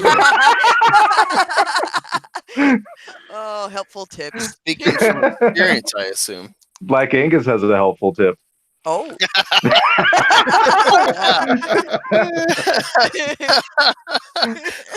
I don't know why, but Shellback just said, "I'm sitting here with my clothes off as we speak." Totally out of context. I don't know. Wow. Ready. He's He's waiting for prepared. some help, Angus. Well, he was in the Navy, so Oh. Oh, Snow Dub, are you back? I think he's melted. yeah. In the chat, he said Dobermans went crazy when they heard your voice. He had to give them some raw meat. Yeah. If anyone doesn't know, his Dobermans are a bunch of bigots. They're And, racist. yeah. Oh my God, racist dogs! Hell yeah. You got to It's like train that them movie to be with that Paul way. Winfield. White dog. There's an actual white dog movie. Yeah, with Paul Winfield. He played the starship captain with Chekhov in Wrath of Khan. If you remember that character, he died. He had the ear slug in his head, and he from shot the beginning? himself. Okay. That's Paul Winfield. So he was in a movie. It was called White Dog. It was about this white pit bull that, I don't know, hated him because he's black. It's like, Paul, come on. He's a great actor too. We're gonna write that down. Put that one on the I'm list. just imagining like. Yeah, we should do a stream on that. Just watch Sorry. that. I'm imagining like Air Bud fused with like Green Book. So you got like a racist white pit bull. It's like driving the black guy in the back, and he's like, "Oh, you gotta try fried chicken, man." Like Driving Mr. Winfield. Oh. Oh, actually, I got a parody. I need to look into it to make sure I find enough clips and stuff to make it work for context where it is, aware of the source material. But I want to do a parody fusion called Dr. Chuck Medicine Norris. What do y'all think of that?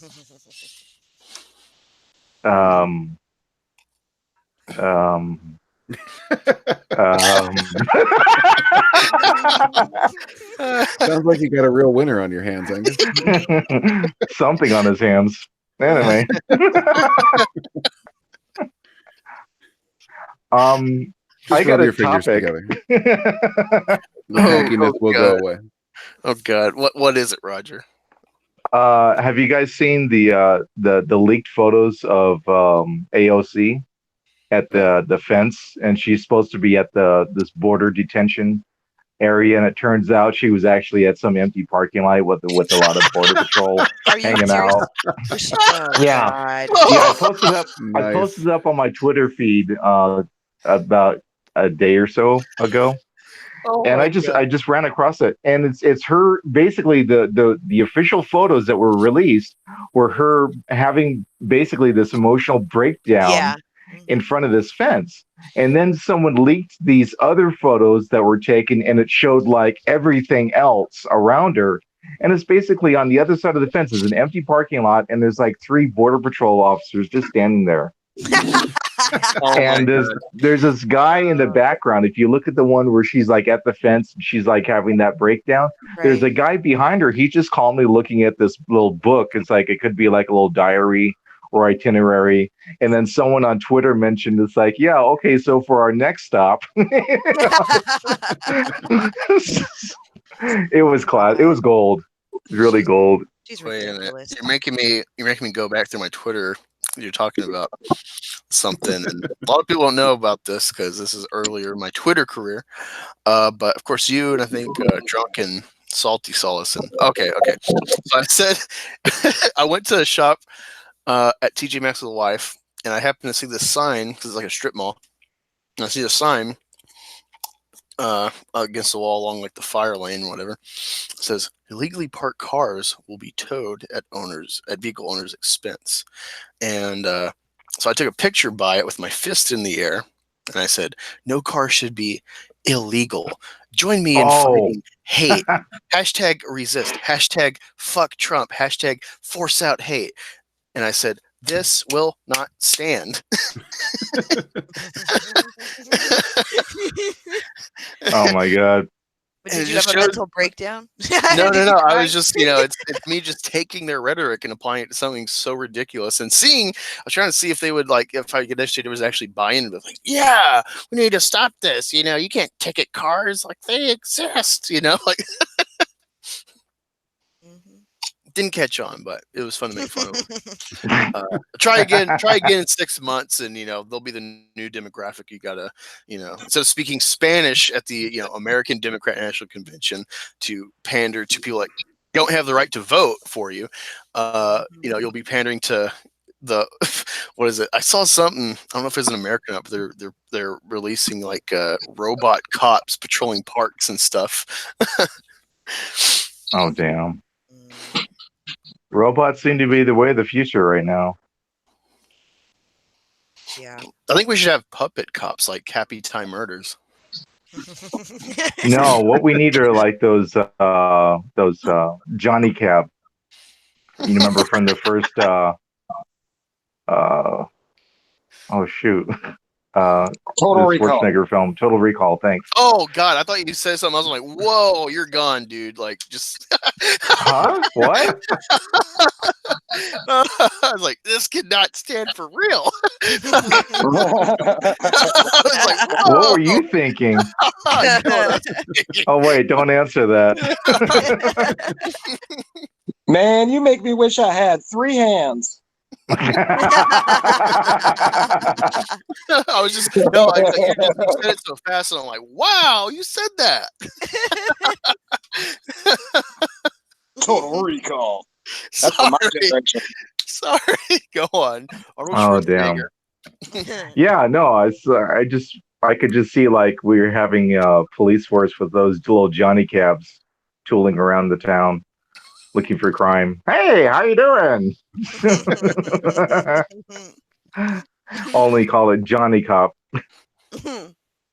I think it'd be cool to have short circuit type robots act whip out pistols like down on the ground, pussies on the Oh pavement. my god.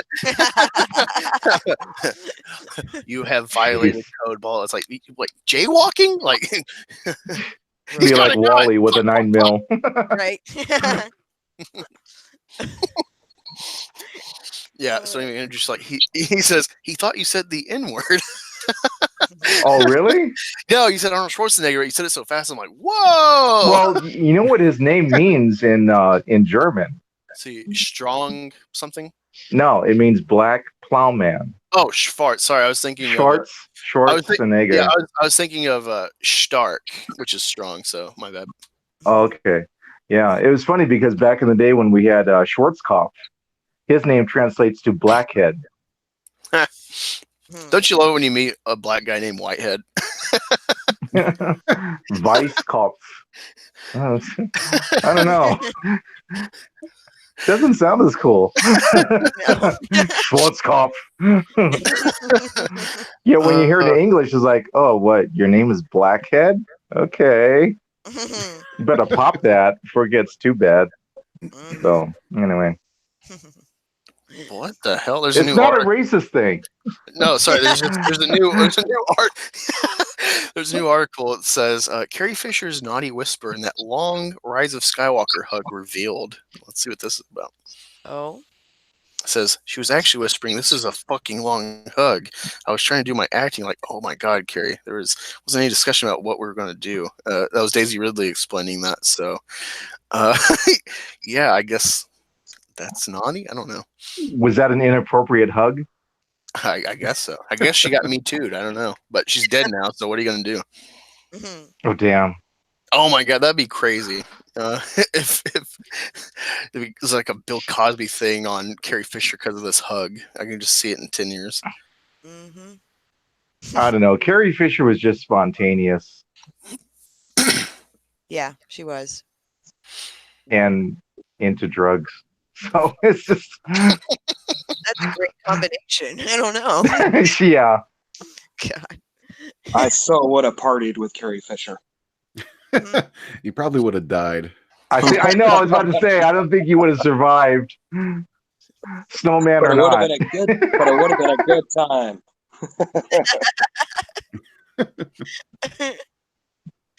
Oh no. Yeah. So I know she had some wild weekends with Harrison Ford on this, like when they were offset from Empire Strikes Back. Yeah. Oh yeah, she got down. She was frisky back in those days, I guess. Oh yeah. Mhm. Well, she wrote a book called "Taking of the Pink," and she said in the book, and something along the lines that she'd lost her virginity like 45 times or something, because if you didn't like it, it doesn't count. I was like, damn, wow. Well, sorry. she was very blunt. That's for sure. Yeah. Oh yeah. See what you did there. She didn't hold back. No, I'm looking at another article that says The Last Black Man in San Francisco review, a haunting and poetic early contender for best film. And I don't know anything about this movie, but I'm just thinking of all the shit in San Francisco. I was like, wow, you're the last black guy there. You're probably, like I'm just thinking of like Finn. He's the janitor having to sweep up all this shit on the street. Well, I do know San Francisco just shut down their very last gun shop in the San Francisco area.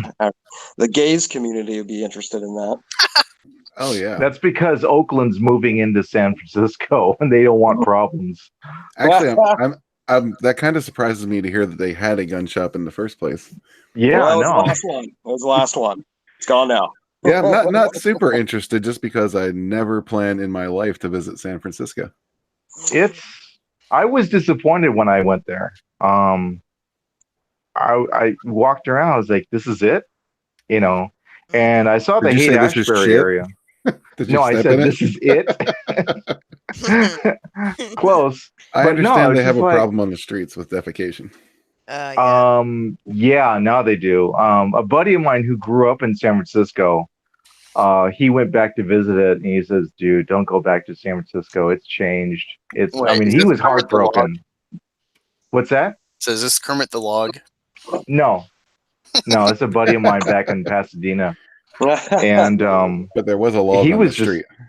I don't know. He didn't talk about that. He was telling me about certain areas you don't want to go into anymore because it's really rough now. I mean, it's a lot of it's like Oakland, and from what he was telling me, and it was sad because it was a nice town when I went there. It was relaxed. It was a lot of intellectual type people, but when he went to go visit it, it had changed. It was just like day and night. So. I did a cruise down the 101, which is the Pacific Highway, last October with the Snow Kid, and did some sightseeing. And we went from Seattle through Portland, San Fran, LA, over to Arizona. And believe it or not, out of all the cities, and they're all bad. Seattle's bad, LA's bad, San Fran's bad, but the one that stood out to me as the worst, and this was just this last October, was Portland. Portland is just disgusting. I was in fear of my son just walking the streets in the daytime down there. It was so bad. And the I'm sorry. Yeah, I was just going to say the homeless situation has taken full control of Portland. Is it Portland that has full service at gas stations where people don't get out of their cars to pump the gas? They have the attendants pump it. That's the entire state of Oregon, actually. I could go for some full service pumping. But that's oh god. Oh, here we go. Fill her up. All right, I'm out. Black Angus, are you okay? You look tanked. Oh. Oh shit, Black's drinking again. Damn it. Dude, hey, speaking of that, I realized, like, because I poured a small sipping glass of whiskey. I only had one so far. So And, far. now I realized, like, oh fuck, it wasn't a third of the bottle. It was like a half of the bottle I had during that stream.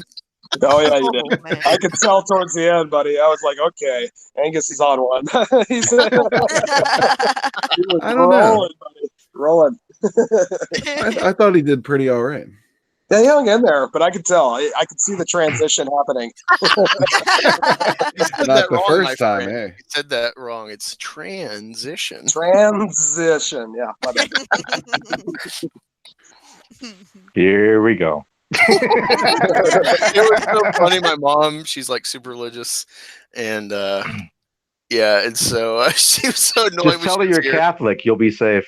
No, she was so annoyed. Oh, God. She was so annoyed because I I kept making like I would actually look up words that started with trans to like interject them in conversation. Oh God. It was like obscure words for just normal conversation, you know. Are you sure you're just not getting back at your mom for having you? Oh, God. I know. I've been trying. The best one though was I would always find ways to be like oh, did you know this thing? And I'm like, no, but do you know why kids love Cinnamon Toast Crunch? Because it's good. No, it's just the fact of like wearing it thin with my mom.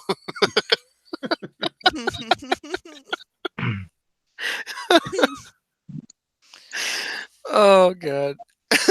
Your poor mother.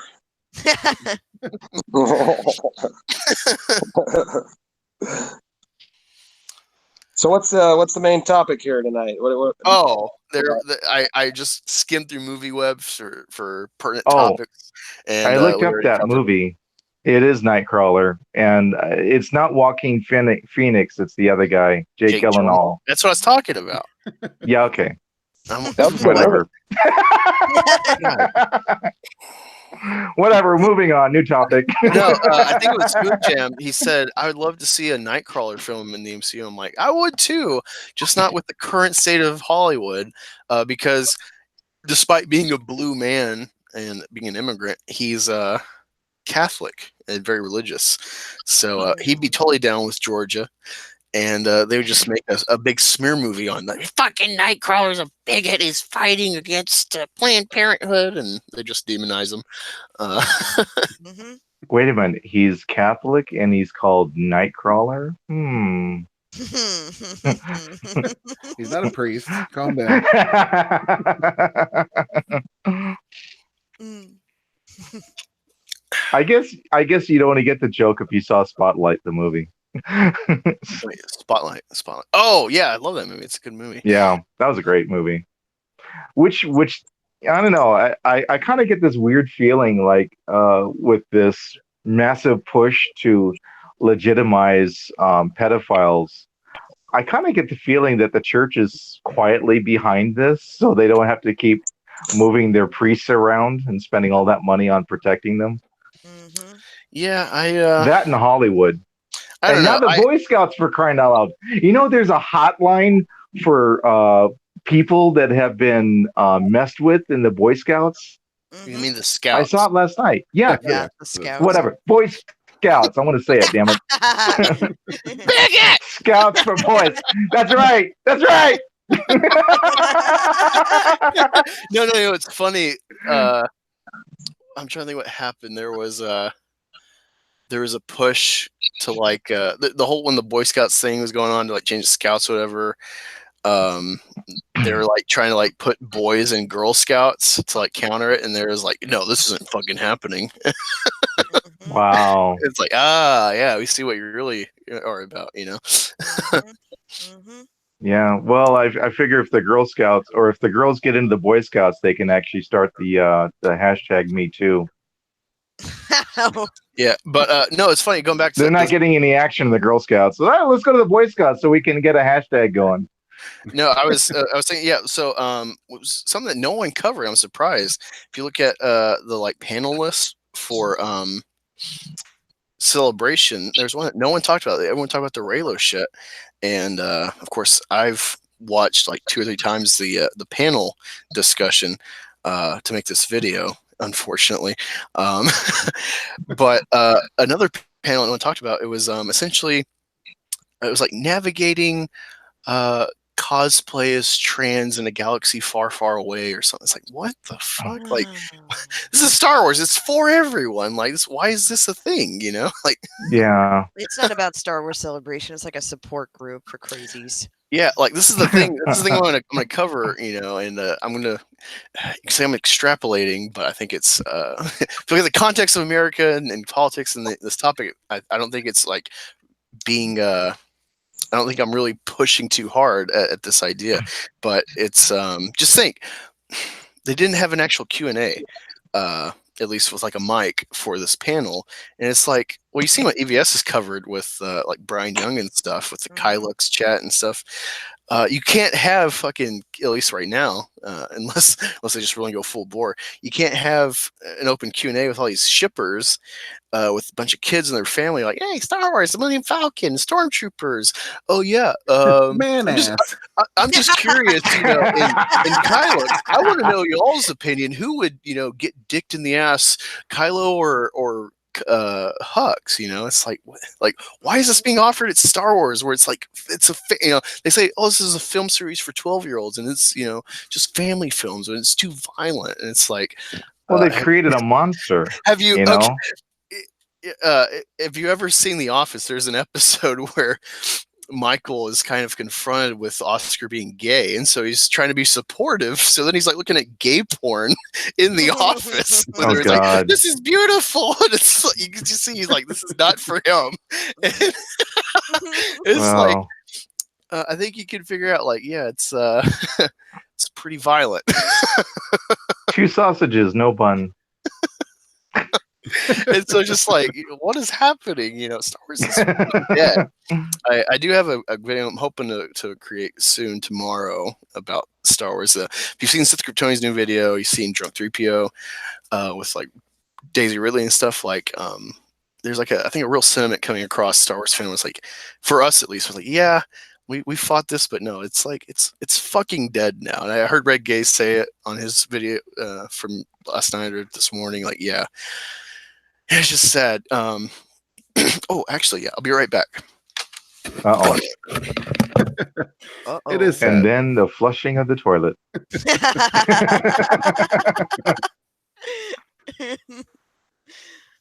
Make sure he washes his hands. We're all listening. Listening for the plop. Wash your hands. Wait for it. Wait for it. Did you guys see what was it? History of the World Part 1? Yes, I did. Where the king was taking a piss. It's like, wait for the shake. All right, let me turn on my camera really quick. Uh-oh. You'll never know. Bathroom cam. Oh, I'm leaving. I can't watch this. I can't watch it. It's not the midget one, is it? What? I think he's talking about your wiener. Oh, ow. Ooh. All right, so That shook Los Angeles. I went to the comic store and they got, you know, random toys packaged, and I found this. Found fucking Jango Fett. I've always wanted Jango Fett toys when I was a kid. I never could get them, and he's got both pistols. I'm just like, yes, fucking Jango cool. Fett. You know, and the helmet comes off, and it's just like, yes. Wait, And, hold it still. Oh, wow. Are his pistols a little? Are you sure limp those pistols? Those are long pistols.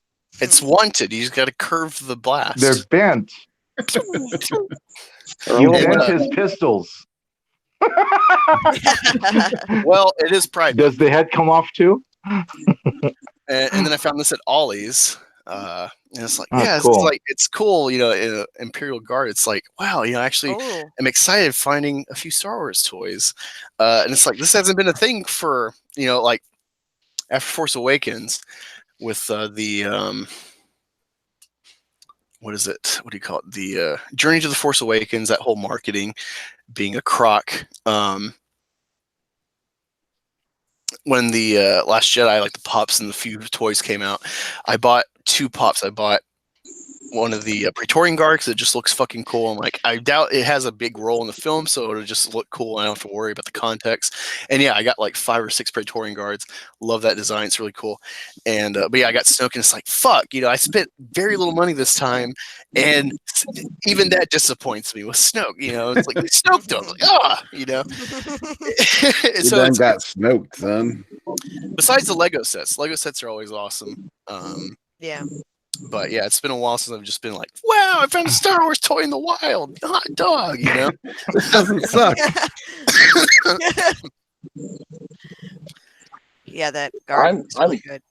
I'm just tripping on the fact that Angus isn't a 60-year-old white man. I could have swore all this time. It's shoe polish. Is that what it is? No, it's funny you say that, Roger, because I've been wanting someone to make a parody account, Blackface Angus. Oh damn! Wow. Talk to Proper Jeremy. He's getting rid of one account right now. I guess Proper Jenny is going. It's see if he can make the switch. Huh? What? I said it's transitioning out of here. Oh god! Here we go.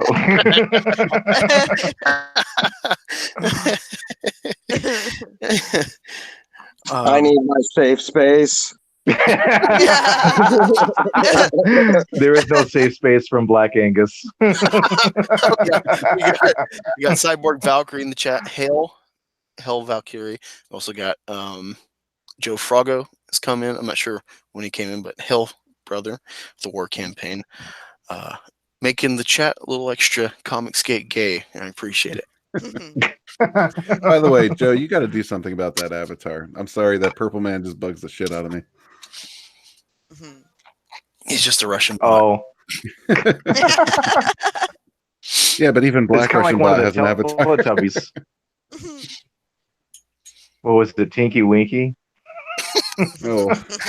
Don't be talking about my Teletubbies, man. Sorry, Red. Don't be talking about my Teletubbies. I actually got 2 Teletubby little stuffed dolls in my my windshield. I got Mojo Jojo.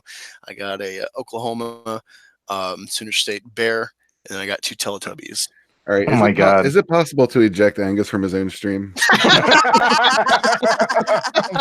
I don't know. He might like it. I've been trying to figure that out for months, man. For months. Still work on it. I'll get back to you guys. All right. Let me know. No, I watched Teletubbies recently, and it's like this is a fun fucking show. I That think is a scary, freaky show, man. it has an appeal. It has That an baby appeal. in the sun. That's freaky. I love it. What's freaky is you God. watched it recently. Hey, I got kids. I'm showing my son, and my daughter, and they're enjoying it. But it's like watching it, It's as an because they adult, don't know any better. understanding the plot. I'm like, this is hilarious, And they got like the Oh. bunnies. They got the TV in their belly. Like, this is awesome, He's gone Sheldon. I need more Teletubbies in my life. Yeah, once I make a P.O. box, people want to send me fucking Teletubbies. Like, go right ahead. I will love you for it.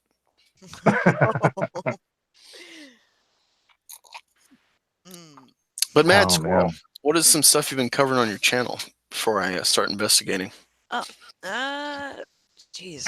Oh, I had a couple of one-on-one talks with some people. I did a couple streams, one talking about freedoms versus rights, talking about different things. It's like a little bit of everything. Not, I did a stream where I was playing Star Trek for a while online. I haven't done enough streaming, let me say that.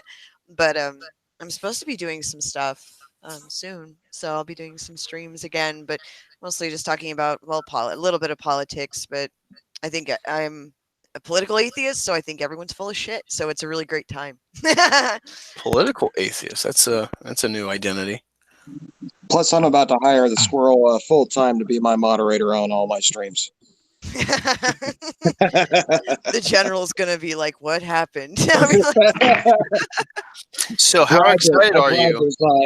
How excited are you for Squirrel Girl becoming a thing in the MCU? Will you finally feel represented? Fuck that shit. Like, I hate the whole fact of it. And I hate, and I'm anti-squirrel girl. I think that's a travesty against my own kind. I'm offended. I think it's prejudiced. Actually, Do you think she's culturally appropriating? yes, yes, she is. Oh, I have a squirrel army. Look at me. Bullshit, bitch. I have the army. Like, I just don't understand her. Like, the whole idea, the whole premise. Like, get off my turf. Know your place. All you've got to really understand is she has buck teeth and a fat ass. There you go. Thank you very much. Damn, that's I don't brutal. see the drawback to that, Red Gaze. Like, my first crush was Lola Bunny. Yeah, well, you'll see a drawback if she bites. You don't know what I'm into. Well, unfortunately, I do. Oh wow! All right, TMI.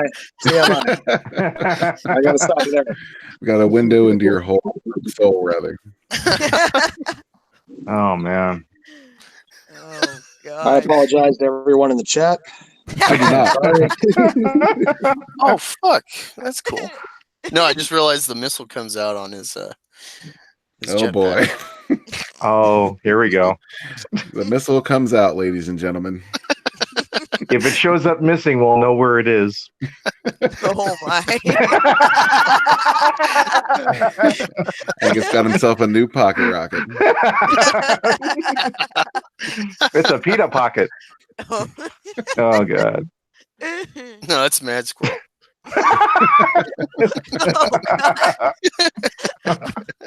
I'm wrapped up in this. How did this happen? I don't want to know. You said PETA, and I thought, animals. Well, Mazel tov, sir. Oh my god. This is one of the best streams I've had. We've talked really about nothing. Oh, sure we have. We've talked about jihad. We've talked about The Last Jedi sucking, but that comes up on every stream. Oh man, I love introducing Rookie Critic. I'm like, yeah, I'm the biggest Last Jedi fan, Rookie Critic, and he's like, oh. You just hear it in his sigh. He's like, fucking Angus, Oh, speaking of that, who caught the EVS stream with the new small comic skate projects? Oh hell yeah. Hell yeah. And Yellow Flash just boom. Hey Nasser, you're a fucking bitch. Loved it. Like, yeah, because EVS is like, yeah, we're all comic skate here. And I'm like, wait, does he not know about Nasser and is blocking everybody? And I love that he was like, well, I don't agree or disagree with anything he said, but I'm like, oh man, yeah. And Adam Art Shitty Comics, if you look up his channel, he did a great little 20-minute video looking at the whole Cherry Squad on Twitter and stuff with Nasser. So check that out if you're interested. He has the clip from Yellow Flash coming in the stream before Ethan's like, oh god, this is gonna get out of hand, so yeah, goodbye. But I loved it. Malin did the same thing on Drawing Quartered, where Nash is like, yeah, blah blah blah. He's like, oh, let me put it to you straight, Nasser. And he's like, oh, I don't. You can't. you can't put it straight to a game. I Again, think it is- Pop Culture PB wants the squirrel to say hi. He's freaking out in the chat. Oh, PB chat. Yeah, He's all, PB, thank you. Notice me, squirrel. Notice me. Oh, I'm bye. Yeah, PB, crazy. Two videos in a day. People were like, hey, shout out to Black Angus. I'm like, wow, this is nice. I appreciate it. No, for real. I'm glad I've been a part of facilitating people being noticed and stuff, and thanking you for something. Like, thanks, dude. I appreciate it. Pop culture needs to bring some nuts. He wants Mad Squirrel to notice him. Oh, I notice him. Yeah, just I bought a Black Angus shirt, but I made sure that it was a white one. Oh. It's white with my MAGA red emblem, So Right. Oh my god. just wear that to the Trump rally when it comes out to Tucson. It wouldn't fit on me. It's from eggs. I could barely get that shirt on my leg. You can't have a MAGA shirt, Black Angus. It's got to be a MAFA shirt. Make America fabulous again.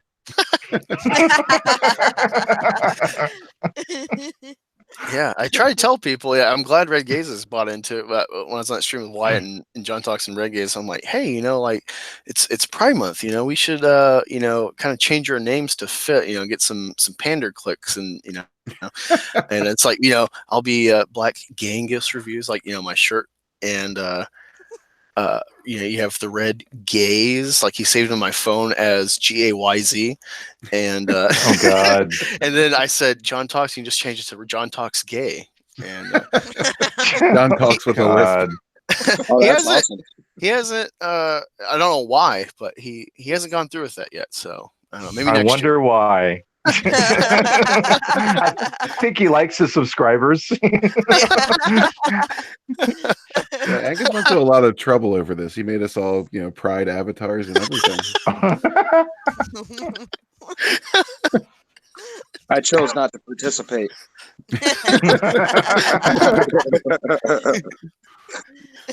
Yeah, Snow, you could just be Snow Dub Gay Music and Entertainment. That's not funny. I'm not touching that. All of your hits could be played at the the game YMCA. You don't want a snow rub?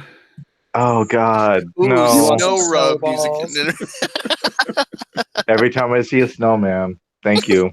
Snowblower.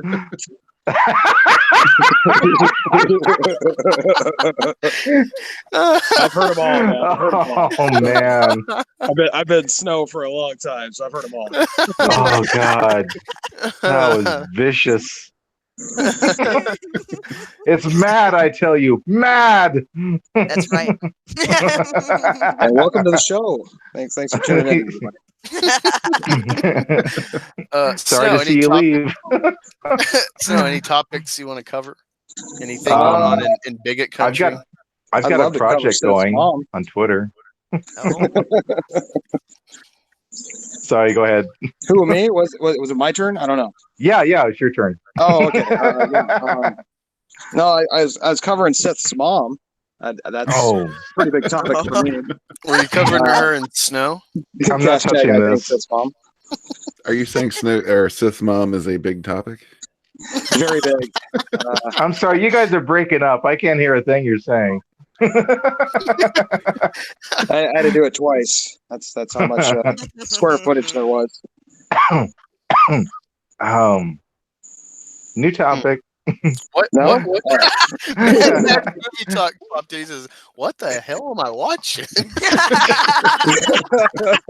My ears. Yeah.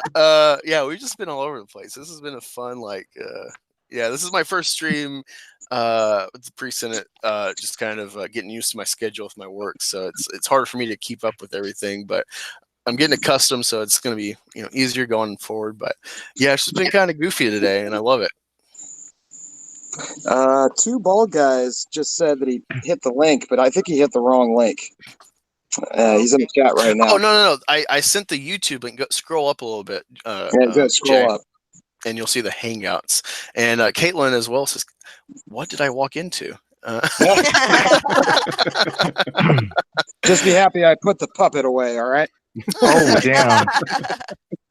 I don't know. I don't want to know where you put them. Like Angus knows. Pop culture says, "What is my Pride name?" So I'll have the panel take a crack at this one. What's the Pride Month pander name for pop culture? Oh, I already I gave him one. It's a pop gay culture PB. Why not popped culture? Oh. Poop culture? Oh, Poop catcher? Poop time for culture. Imodium. Oh. Poop catcher PB. Oh no! Oh, Oh what you wish for? no! It's a German science video. Does PB stand for peanut butter? Uh-oh. I was thinking that. Are we bringing dogs into this? Yeah, oh no, not Lando. I'm sorry, Lando. pop culture. I apologize for the stream. I apologize for nothing. Penis butter. Penis butter. Oh God, no. I didn't. Oh I my said god! peanut I butter. I was, don't know what you're talking about. it's funny you say that because I was, my coworkers. One of them was essentially my brother-in-law. That's why I knew about this job. And Did we I lose was telling, someone? No, we gained. no, we someone. gained Jay. And Oh. what's up, Jay? I was talking to him. I was explaining, Skate and X-Men Skyrim and stuff. And I was telling him, like, yeah, there's one stream with like Ro and Akari Press on there, and for some reason he brought up that Akari Press. He divulged this info on his own stream that he ate his own cream pie. I was Oh, watching God. that stream. Oh. Yeah, and you just hear Caesar go, "Ew," Oh. and it wasn't like a that's funny. Ew, it was just like total disgust. Like, oh my god, I have a degenerate on my channel. Oh my god, Antonio Bryce is a total degenerate. If you have never I'll watched never see Sexy Twinkies Party, the same way. watch his channel. He's got this segment called Sexy Party. You definitely want to Yeah, I watch love that. it. Oh my god. He's a degenerate in a good way. I dropped in at just the right time. Oh yeah. No, there's no better time for a white guy to come in your chat when you're talking about cream pies. My skin is creamy.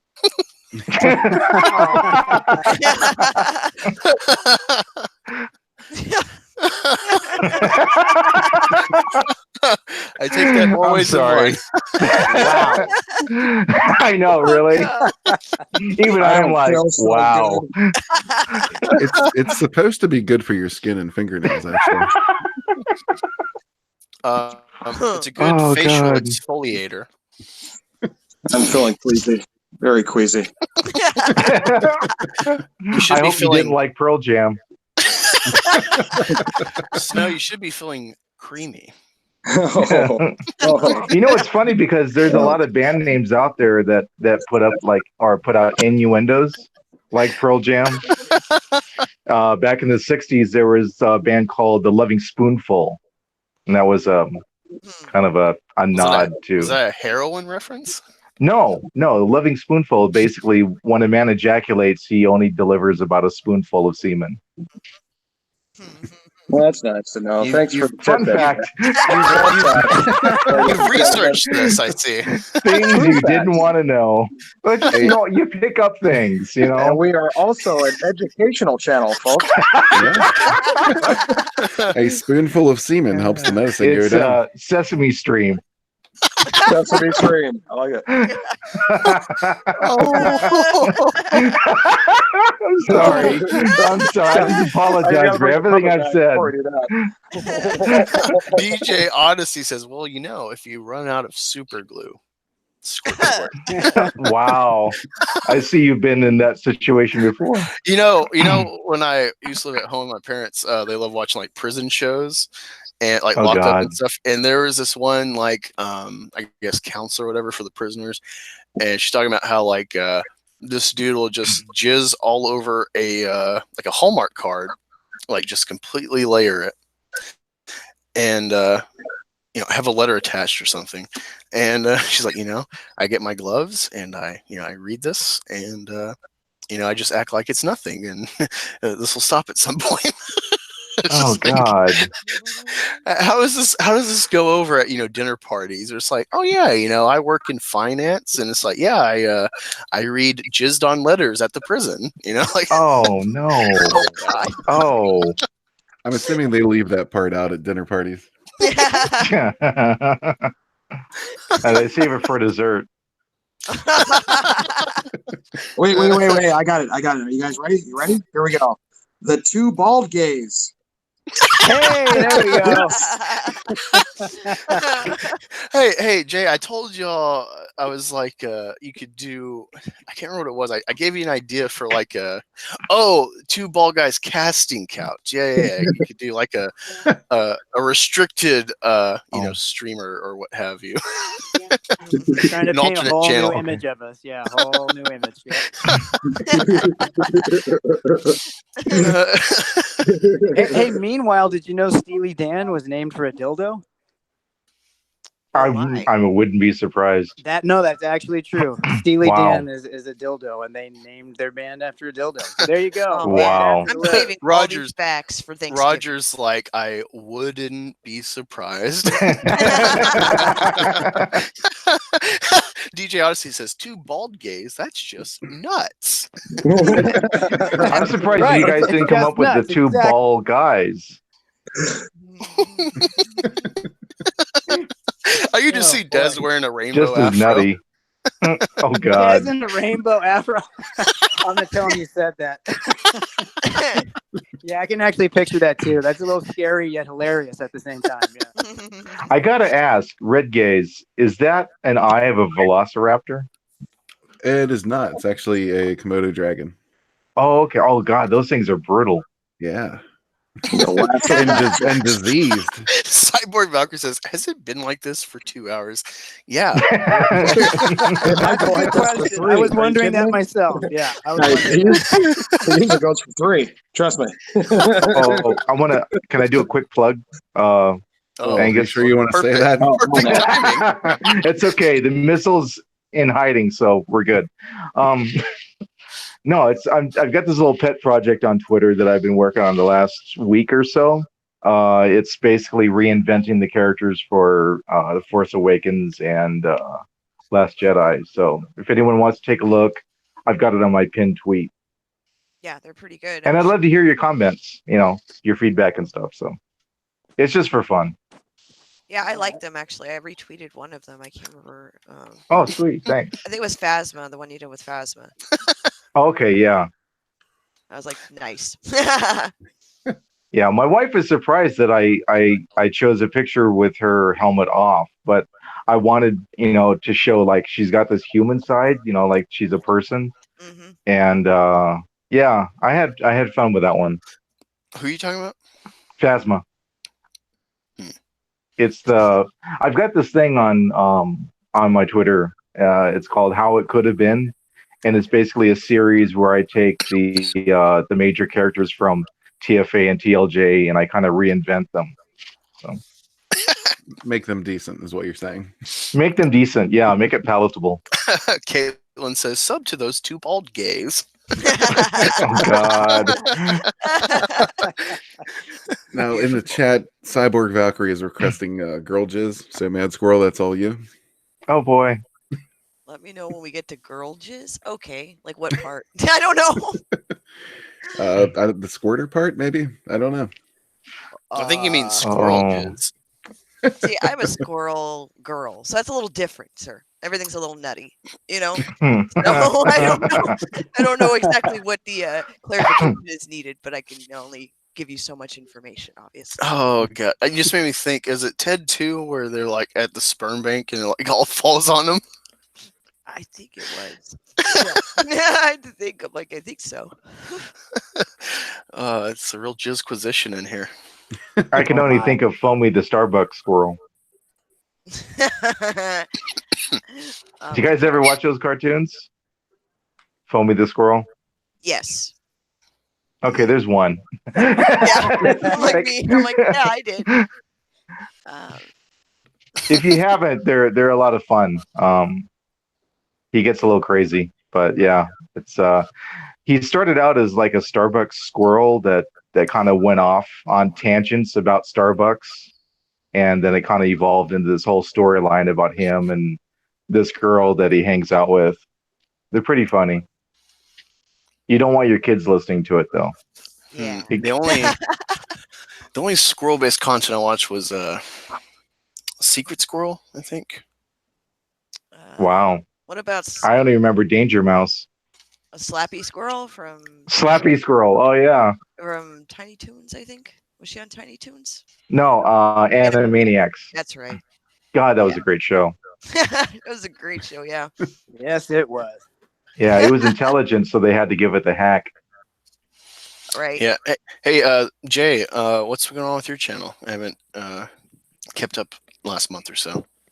We gave up about a month ago, so that's pretty good. No, we're actually on hiatus right now. Not really hiatus, because that sounds like we're not doing anything. Just on the couches on hiatus, probably for another week, maybe. But we've been writing sketch comedies. We're working on a sitcom right now, so we're working on getting that done. And so we're kind of just on hold for a little while. We're working with Flipped Out actually on quite a few things. So yeah, some collab content coming down the line. We're just in a persistency over consistency stage right now. We're gonna get a bunch of stuff out, but I just don't know exactly when it's gonna happen just yet. Is all. Well, you should have a Get 'em coming this out. much. Should have a coming out party. That's Oh, boy. you know what we will. Rainbow frozen all. I can see it. Are you going to get yourself a rainbow mullet? Mullet would be better. Yeah, I like that. I don't know if did they make those? I'd love to see a rainbow mullet. Wow. I thought mullets were the party. They aren't supposed to kill the conversation. I thought it was supposed to be the life of the party. That's just only in party the in the back. So Yeah, nobody it's only saw in the it. back. That's Yeah, right. business up front, party in the back. Now it's just everywhere. Mixing business with pleasure, are we? Well, this is actually a pants party.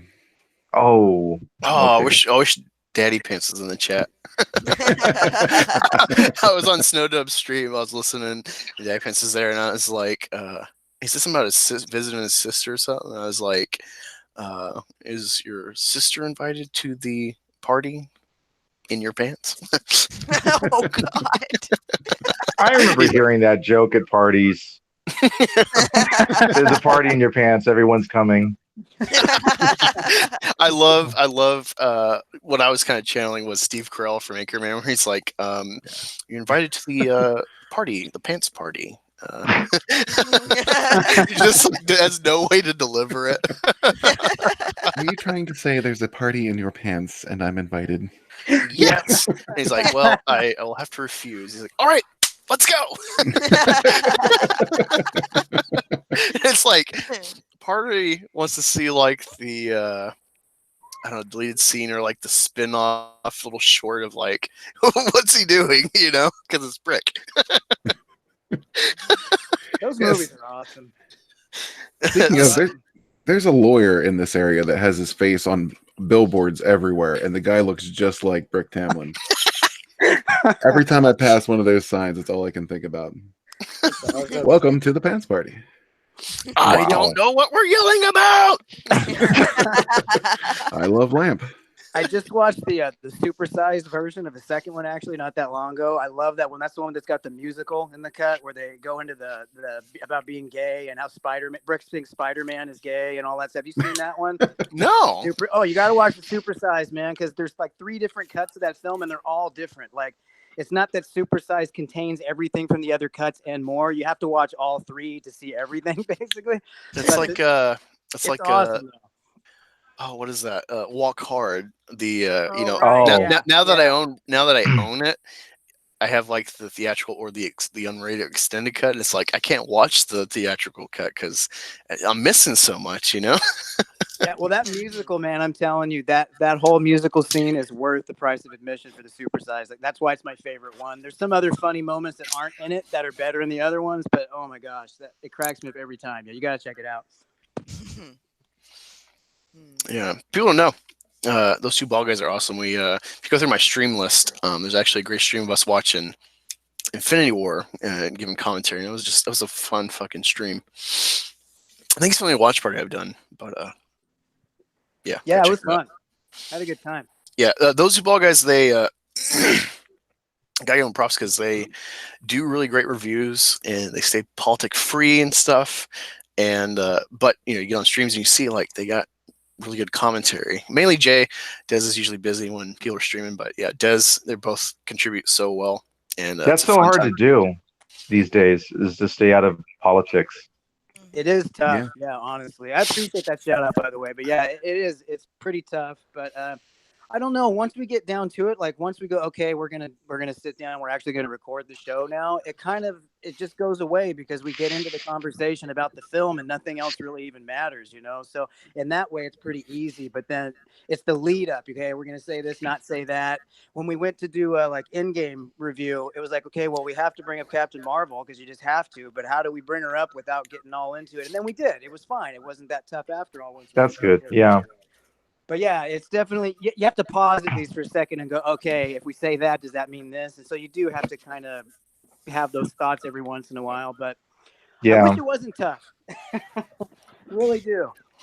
Well, I think the biggest problem I find on Twitter is that people get too involved in the identity politics, and they could just as easily just look at it, objectively as a film, as a character, as a story, and just stick to that. And anyone that wants to intervene and say, "Oh, well, you're sexist," like, actually, no, this is what I'm saying here. It's got nothing to do with whether she's a girl or he's a guy. It's like, it's just not a well-developed character, or it's not a well-developed story. Well, objective is the key word. Yeah, we've kind of lost the art of critique, really. Yeah. Because that used to be how you critique film was, you be as objective as possible, and then you inject your thoughts and feelings into it on the way as you go. But it wasn't all your, feelings. It wasn't all based on, I feel this, so therefore the movie's this, which is what it's become. Yeah. Yeah. I think we got more of the freedom to speak, now, because like I would always have my ideas on how I felt about certain trailers, certain movies, and I kind of keep them to myself before, but now that I have a platform and, the Phantom Menace backing me up, I actually feel a little more free about how I can express myself on how I feel about these movies. And man, what a great time to, to have a certain point of view of the wokeness in some of these movies these days. So for people like me, it's great content, and it's just it's almost too easy at this point. Ooh, that's a good point. Yeah.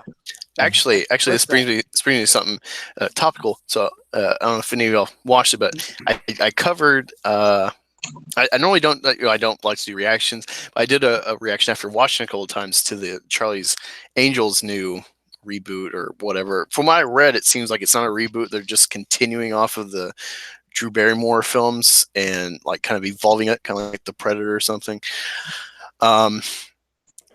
And I looked into it because like the trailer I saw was on like MTV International or something. So I guess MTV is a part of this production. And it's like, wow, y'all have nothing to make. And it said like, oh, this is directed by Elizabeth Banks and screenplay written by blank and blank. And I'm like, okay, like you mentioned this in there, so let me actually look into like what's their credentials, what all have they done. And the screenplay writer, I think it's like Evan Spiliotopoulos. It's his real name. This is funny, and I might do a specific video just about this and like look into it deeper. Everything he's done besides Hercules with Brett Ratner, the Rock movie from like 2014. That movie sucked. Everything he's done is Disney like straight to DVD films like Tinkerbell and shit. And so it's like, wait a minute. It's okay, put this together, right? You got James Gunn, who's fired, quote unquote, and gets the Warner Brothers gig. Clearly he was a producer on Avengers Infinity War. Clearly he's had a big role, at least with like the Guardians, expanding them in Infinity War and stuff, and you had the whole like uncovered tweet shit happen, so they looked like they canned him for it, especially after Roseanne happened. But of course we found out, he was never actually fired. So it's like, wait, what I've never found is, did Warner Brothers know that? Because it looks weird that Disney fired him. He gets the DCEU gig, possibly a big role for like the whole series going forward, and yet he's still doing Guardians of the Galaxy 3 and possibly other Avengers productions and stuff. And so you got JJ refusing the Lucasfilm gig, and we thought, oh, it's because Lucasfilm sucks so bad. He doesn't want the hassle. But then he gets his lackey, Rejwan, essentially looking to be the up-and-coming new Kathleen Kennedy once she's gone. And JJ getting the Warner Brothers deal, potentially. And Benioff and Weiss, I think, still being connected to Game of Thrones even after their trilogy or during their trilogy with Star Wars. Seems just like with Rotten Tomatoes, we learned a lot of their executives are from Disney. It seems like this is the way where it's like, well, we can't buy everything because that's illegal, but we can all be in unison. Sleeper cells essentially. I want to get you all's thoughts on that. We'll start with Jay since he's newest on the stream. What was the question, Angus? I heard everything. I'm just kind of. I want to get your thoughts on like, Are you saying he's long-winded? Am I digging in too deep? Am I digging in? Maybe, yeah. Or do you see like, well, there's something here? Disney people everywhere through Hollywood. Like, what's going on? You know? Yeah, I think that could be going on, but on the other hand, is there some mouse behind everything pulling strings and like actually playing all this together? I don't know. It seems like a lot. For me, really, this is probably gonna be the most boring answer ever, but for me, it really comes down to, do I want to see what this person's doing? I don't care what studio it's with anymore, because it's all useless to me. It's kind of like partisan politics, honestly. It's like, what do the parties mean anymore? So it's like, what is the studio deals to me? I don't know. Is J.J. Abrams going to put out something that looks cool to me? Great. If he doesn't, then I'll pass. And it doesn't really matter to me, who's doing what. But I don't think. I do think, I mean, that there could be something to it. I wouldn't put it past. I just can't say one way or the other, because I think I just am sick of it, honestly. I think I'm sick of all of this stuff and even worrying about it. So, like I said, most boring answer ever, but there you go. Those are my thoughts. Okay. Snowed up. That was the most boring answer ever. See if you can top it then. Let's go. All right. Here we go. What was the question? No, just kidding. Harsh. It's funny. Do I think there's a big conspiracy theory with the mouse? That's pretty much the generalization of it here, I'm guessing. So, no, not necessarily. But what I do think is, like, with them taking over Fox, and having a hard, solid cornerstone of our entertainment now, it wouldn't surprise me anymore if we see more Disney fingers dipping into more of other things, if that makes sense. So, like, kind of like how we saw with Sony and Spider-Man and all that. So they're going to partner up if they can't take it over. And it's, buckle up, fellas. All I know is, and women. I'm sorry, Squirrel. But yeah, we're definitely going to have a lot of content going forward, which is great for us, right? Yeah, good attitude. I like it. But I'd like to do a quick shout out here, Black. We got a celebrity in the chat. My sister Megs is saying hi. Hey, Megs. Oh, she's feeling better. Yeah, she's feeling a lot better today, from what I gathered. She's been Talking about a head case. Yeah, right? She had a splitting headache. She had a splitting headache, but she got it all better. So It makes me think of this great JFK meme where it's like he's in the Lincoln going through Dallas, and it's like, man, I got such a splitting headache. How can this day get any worse? Yeah, she's a tough one, that's for sure. Megan is born again hard. Born again hard, you slack jaw bigots. I love how you retold that. That's perfect. You gotta have a shot of tobacco in your mouth or something. Maybe I do. Well, I have some snuff. It doesn't sound like it. Hey, Vinny. What's up? Hey, Vinny. I added you in the chat. You can go in and click the Hangout link. Come in. There's someone here that he's like, I think I know this guy. I think I worked with him. So come on in and say hello. Oh, put me on the spot here, man. Damn. Hey, I was waiting for this happy reunion, but whatever, man. No, I'm not sure he's even going to remember me, honestly, because my partner in crime at the time that was working on the comic with me, he was the one that mainly had the correspondence with Vinny. So I didn't talk to Vinny all that much directly, but my business partner Lewis did. So he'll probably remember Lewis. I don't know if he'll remember me.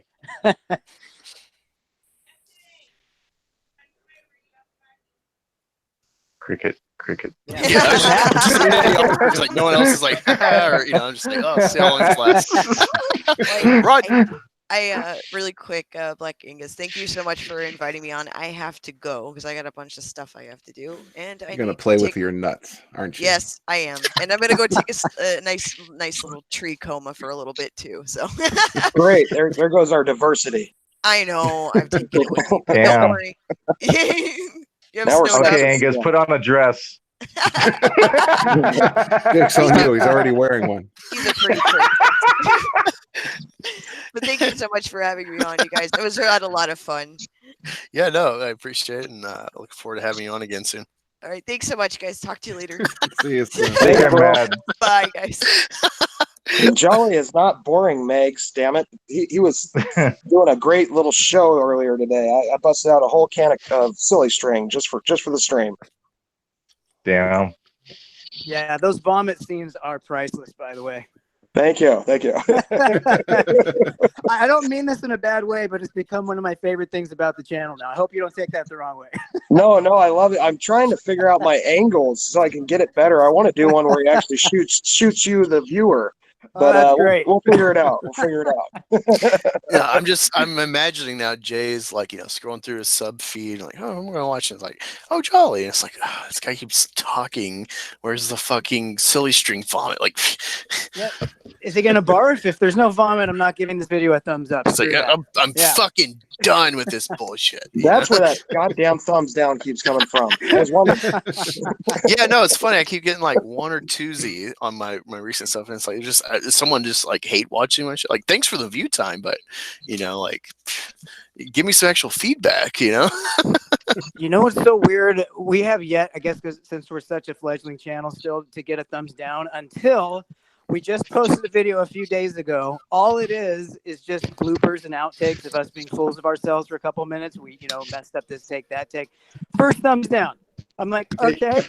All I was doing was throwing together something fun. I figured we'd get thumbs down for people who didn't like what I had to say in my review, something like that. But nope, they don't like the bloopers for some reason. I don't know what's going on there. Weird, though. You never know. Hey, guys. Hey, Vinny. I literally, I'm in a couple of different group chats on Twitter, and I went on the wrong stream just now. What a whore! Because I saw Angus, I saw Black Angus's thing, and it was on the wrong one. No, it's funny, Jay. You're saying about the thumbs down. There's a video I made like, I don't know, a month or more ago called Brie Larson hit with troll Captain Marvel petition by racist bigots. Now the thumbnail is half of it is like a yellow background with black Captain Marvel. It has like the name by her feet, and then there's a picture of Brie Larson looking like a bitch on Jimmy Fallon, and I have it where it says only, and it's all in white. This part I say racist bigots want a black Captain Marvel. Damn. and of course I made a specific intro for my Captain Marvel videos, where I found a cover of It's a Man's World, and I just it's just toxic masculinity, just like hot chicks the whole time, and this woman says, this black woman will quote Aretha Franklin. You say it's a man's world, but you can't prove it by me. This petition was made by white men as stupid as you are. Don Cheadle had you dead to rights. And I'm like, I'm black. Damn. No reply. I don't know what's up with that, but surprise. Shock. Yeah, that's usually responded with token or something. But no. There was something that oh god, what's his name?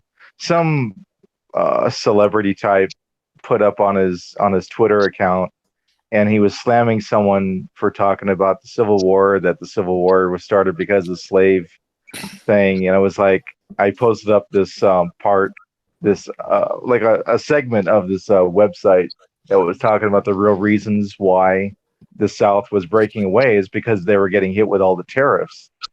And I think only 6 out of 11 states with the Confederacy were claiming that it was about the slaves. So it's like, and then he never replied. So I was like, okay. Didn't like facts. Yeah, I gotta hate those facts. Damn. Well, I will count. I know Facts John are Oliver. racist. I know John Oliver has a spin, but he think? No, I'm aware. Like I try to watch, both sides within reason. But they usually show like, yeah, like you don't have a legitimate side. You're just the spin, of course. But he pointed out like articles or whatever where it's like they say it's a states' right issue, not slavery, but there's like clear signs from like Carolina and stuff where it's like they wanted the federal government to push slavery or something. They were trying to appeal to the federal government for their slave rights or whatever. So it's like, I don't know. Me being a black guy, but being conservative and I don't know, trying to be fair, I guess, on the assessment. Like you got Robert E. Lee, of course, is the leader of the Confederate Army. Like he he got rid of his slaves and stuff. They've uncovered like the racist letters or whatever. Him talking about black people. It's like you realize he was like 70 or so back then, and despite maybe him trying to be like nice to black people more than like was normal, he still is part of a society that had a view of black people. And on top of it, in the sports class of all things, I was learning like the history of like professional sports becoming a thing and becoming part of American society. And they go into like the gangs of New York era, and they talk about like, yeah, the Irish and the Americans hate each other, but then when like a black guy would get a business, they would team up and destroy the black guy's business. So the North was not like some beautiful haven for black people. That's why they went to Canada a lot, So I hate that spin as well, where they try to like whitewash the North as like some haven. It's like, no, America was just not like a great place for black people. You had little onesies and twosies like Frederick Douglass and stuff, but overall, like it's just there was a sentiment because we were slaves and we were property. So it's like you think the North, all the poor people working, all the Irish immigrants and stuff want another influx of migrants taking their jobs. This is what happened in World War One, So there's like a negative. Sounds like today's argument with the border and all that. People saying that these immigrants are taking our jobs, and it's like they're creating more jobs, though, and they're taking jobs that most people don't want. Yeah, but the thing with like World War One though is that like a lot of the jobs black people took that were vacant, that's because the troops are gone. So they come back, it's like, I want my job back, And so there's like a negative thing. Most of those got filled by women, and that's when everything changed in this country, as far as like the sexes. Exactly, because women were working, they were in the workforce. I just pointed out earlier, dude. World War One didn't happen until women started voting. So I mean, just put the pieces together, dude. No, I knew it. That's it. Just blame the women for everything. That's right. The squirrel's gone. We can do that now. Oh, God. No, I'm just being facetious, but no, I try to be reasonable. I don't like to buy into the like I'm black, so I gotta love Abe Lincoln. Like, dude was a tyrant. He'd do anything to win. I like what Morgan Freeman said about it. He didn't free. Okay, no one thinks about this. They love there's this whole narrative like love Lincoln because the Emancipation Proclamation. It's like he didn't do that till 2 years into the war. It was just a way to like destabilize the South, where it's like you got a war on two fronts. You got the war with the North, okay, like a legitimate army, and then you got the war of like, oh, our livestock's trying to get free, because they're humans, they're sentient, but like we were livestock back then, so it's like a war on two fronts, is destabilizing. And Lincoln, tried to keep slavery going, at least in the states that had it, but he realized, I can't make concessions to these people, so we got to keep fighting. So I'll give them an incentive to get free and come join us. It's like that's the problem with our history, though. It's so much of it's been sugar coated to make it sound like we're sugar coated. There you go. So righteous and whatnot. And it's like you look at history; it's messy, it's dirty, it's ugly, and people's motives aren't always clean, and pure. Everyone's got something going. Well, what do they think that the flip side is also true, though. We got to be careful not to unsugarcoat stuff and just go, well, the only reason Lincoln did that is because he wanted to have a war on two fronts. Okay, that may have been part of it. Absolutely. I don't doubt it. But there's also plenty of evidence from his own writings and things on his own thoughts as to why he did it. So it's more complicated no matter how you look at it. Whether you want to sugarcoat it, you shouldn't do that. That's one extreme. And then saying, well, he only did it because of that. Just in this example, I mean, I'm just saying we got to be careful. No, I get that. I'm just talking about like the whole purpose for the Civil War. It wasn't because to free the slaves. It was because there were financial issues that were going on at the time that people weren't happy with, and that's just where it was. That's facts. And I honestly think my perspective is what John Deere tractor started like 1890 or so. I think slavery would have lasted longer still, but like John Deere being a thing would have disincentivized a mass ownership, so you would have less slaves. It's kind of like McDonald's, right? Like like New York, whatever, they want like $15 minimum wage to flip burgers, And so then McDonald's counters that by raising prices and by automating as much as possible and having fewer workers to cut costs. And so you'd have the same thing happen with slaves. Eventually, you'd have like civil rights happen again and like freedom start to become a thing. It would have been a lot more gradual. I think it would have been smoother, especially with the horrible sentiment from the Civil War and kind of like the culture just being forced to change. Ethically, yeah, it was good, but I think it caused a lot more harm for Black people because sharecropping become a thing once they're free, where it's like a new form of slavery. And it's just, I don't know. Like, I want my 40 acres, my mule. Yeah, I don't know. I think of this a lot where it's Sorry. like if the Civil War didn't happen and like the slavery issue didn't become like a big part of the Civil War and the motives and stuff, how would Black people have progressed? It's an interesting topic. I want to see like this, not like the Game of Thrones guys making Confederate states win the war or something, which would be interesting, still a concept. But I like to see someone like take a crack at that idea of like, well, what would slavery progress into if you didn't have Civil War and have the culture forced to change? Oh, someone has. I don't know if you've seen it. There's a mock documentary. I think it's called the United Confederacy of America. It's basically what if the South won the Civil War. It's pretty interesting. Like, I mean, yeah, I was saying like not one where they won, but just like if We'd like all Civil War, talk a lot slower. if the Civil War never happened, if it never happened, and like what would slavery progress into from that? Because of inventions that made farming easier, and you need less workers. One thing I've noticed about history and about social conventions and whatnot is that anything that goes against nature, whether it's human or animals, it eventually turns on itself and dissipates on its own. I don't think it would have lasted long. You know what I mean? No, it would have been gone, but one way or the other at some point. I think the women's movement would have pushed it out, to be honest, because they could have identified better with what the slaves were going through, because in a sense they were trapped in their homes. They couldn't really do anything. They weren't allowed education beyond a certain grade. So there's a lot that women could have identified with the blacks at that time. Right. And they would have I don't know. Wasn't Margaret Sanger part of the women's movement? Not familiar with her. Isn't she like the Planned Parenthood founder? Yes. There's a lot of eugenics based, in her logic and stuff. So I don't know if necessarily if Black people would be well, like, yeah, I mean, you're always going to have an Ayn Rand or something, I don't. Yeah, I don't know if Black people are like, yeah. Oh God, she's scary looking. Big glasses. Well, that's a good point, though. Had slavery never truly died out, Margaret Sanger probably would have done a lot more damage much more quickly. Yeah. Segue, Vinny Tartamella. You got a new project out.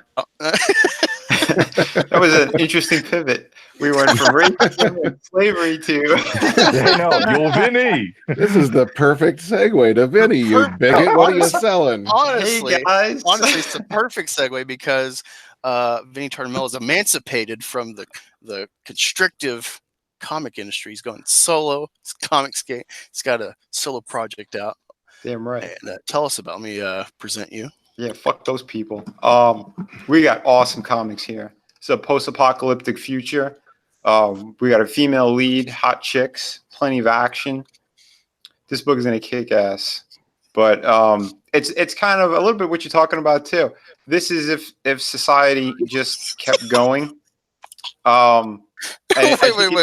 Sorry. I watched 3/4 of the stream you were on with EBS and all the other Comicsgate projects, and you said City of Venus, and then EBS just like, Venus is a planet, and then someone quoted that in the chat. Damn.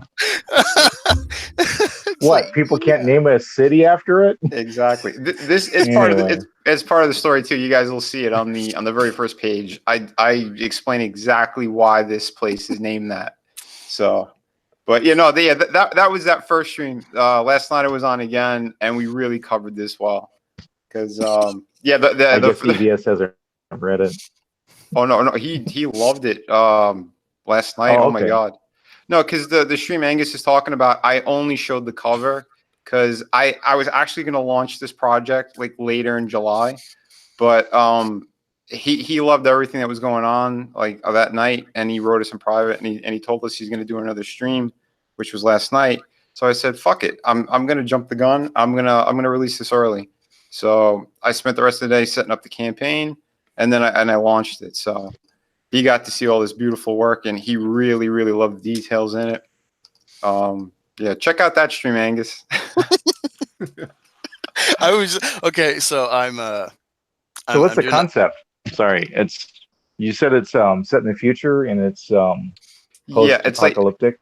Like all technology is dead except for in this floating city, and the inhabitants of that, they're the ultra elite. They're the most powerful, and they have their scientists, they have their engineers, and they're being prolonged up there. But they have a very unique power source too. That's what's keeping this place afloat, and they want to be above everyone else, because below is all the people they over the centuries and the years they've experimented on. They're mutated, they're sick, and below that are the actual regular people, the scavengers and the survivors.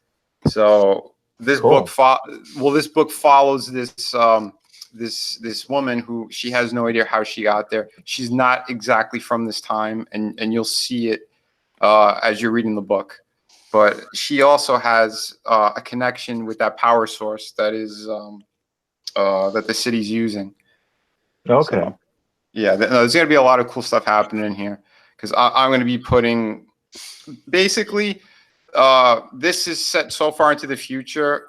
It's almost like, how Chicago, they built a city on top of a city. Yeah. That's kind of what I'm doing with this, but it's over a much longer period. So there's going to be a lot of different levels to this, but most of the world is destroyed. All right, let me guess how it ends. You find out that this city was built on rock and roll. Oh God. That was such a cheese dick thing to say. I'm sorry. I'm laughing. I can't help it. All right. I admit it. That made me laugh. Damn it. That's a pretty rocky premise there, Angus. Yeah, but I guess we'll roll with it. I gotta go. On that note, you see, Angus, you're killing your own stream. What's wrong with you, dude?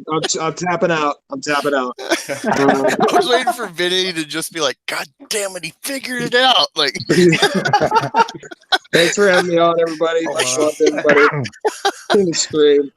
I had a great time. I gotta go feed the snow kid. So you guys have a great night. Have a good one. Later. Bye, Snow. Hasta.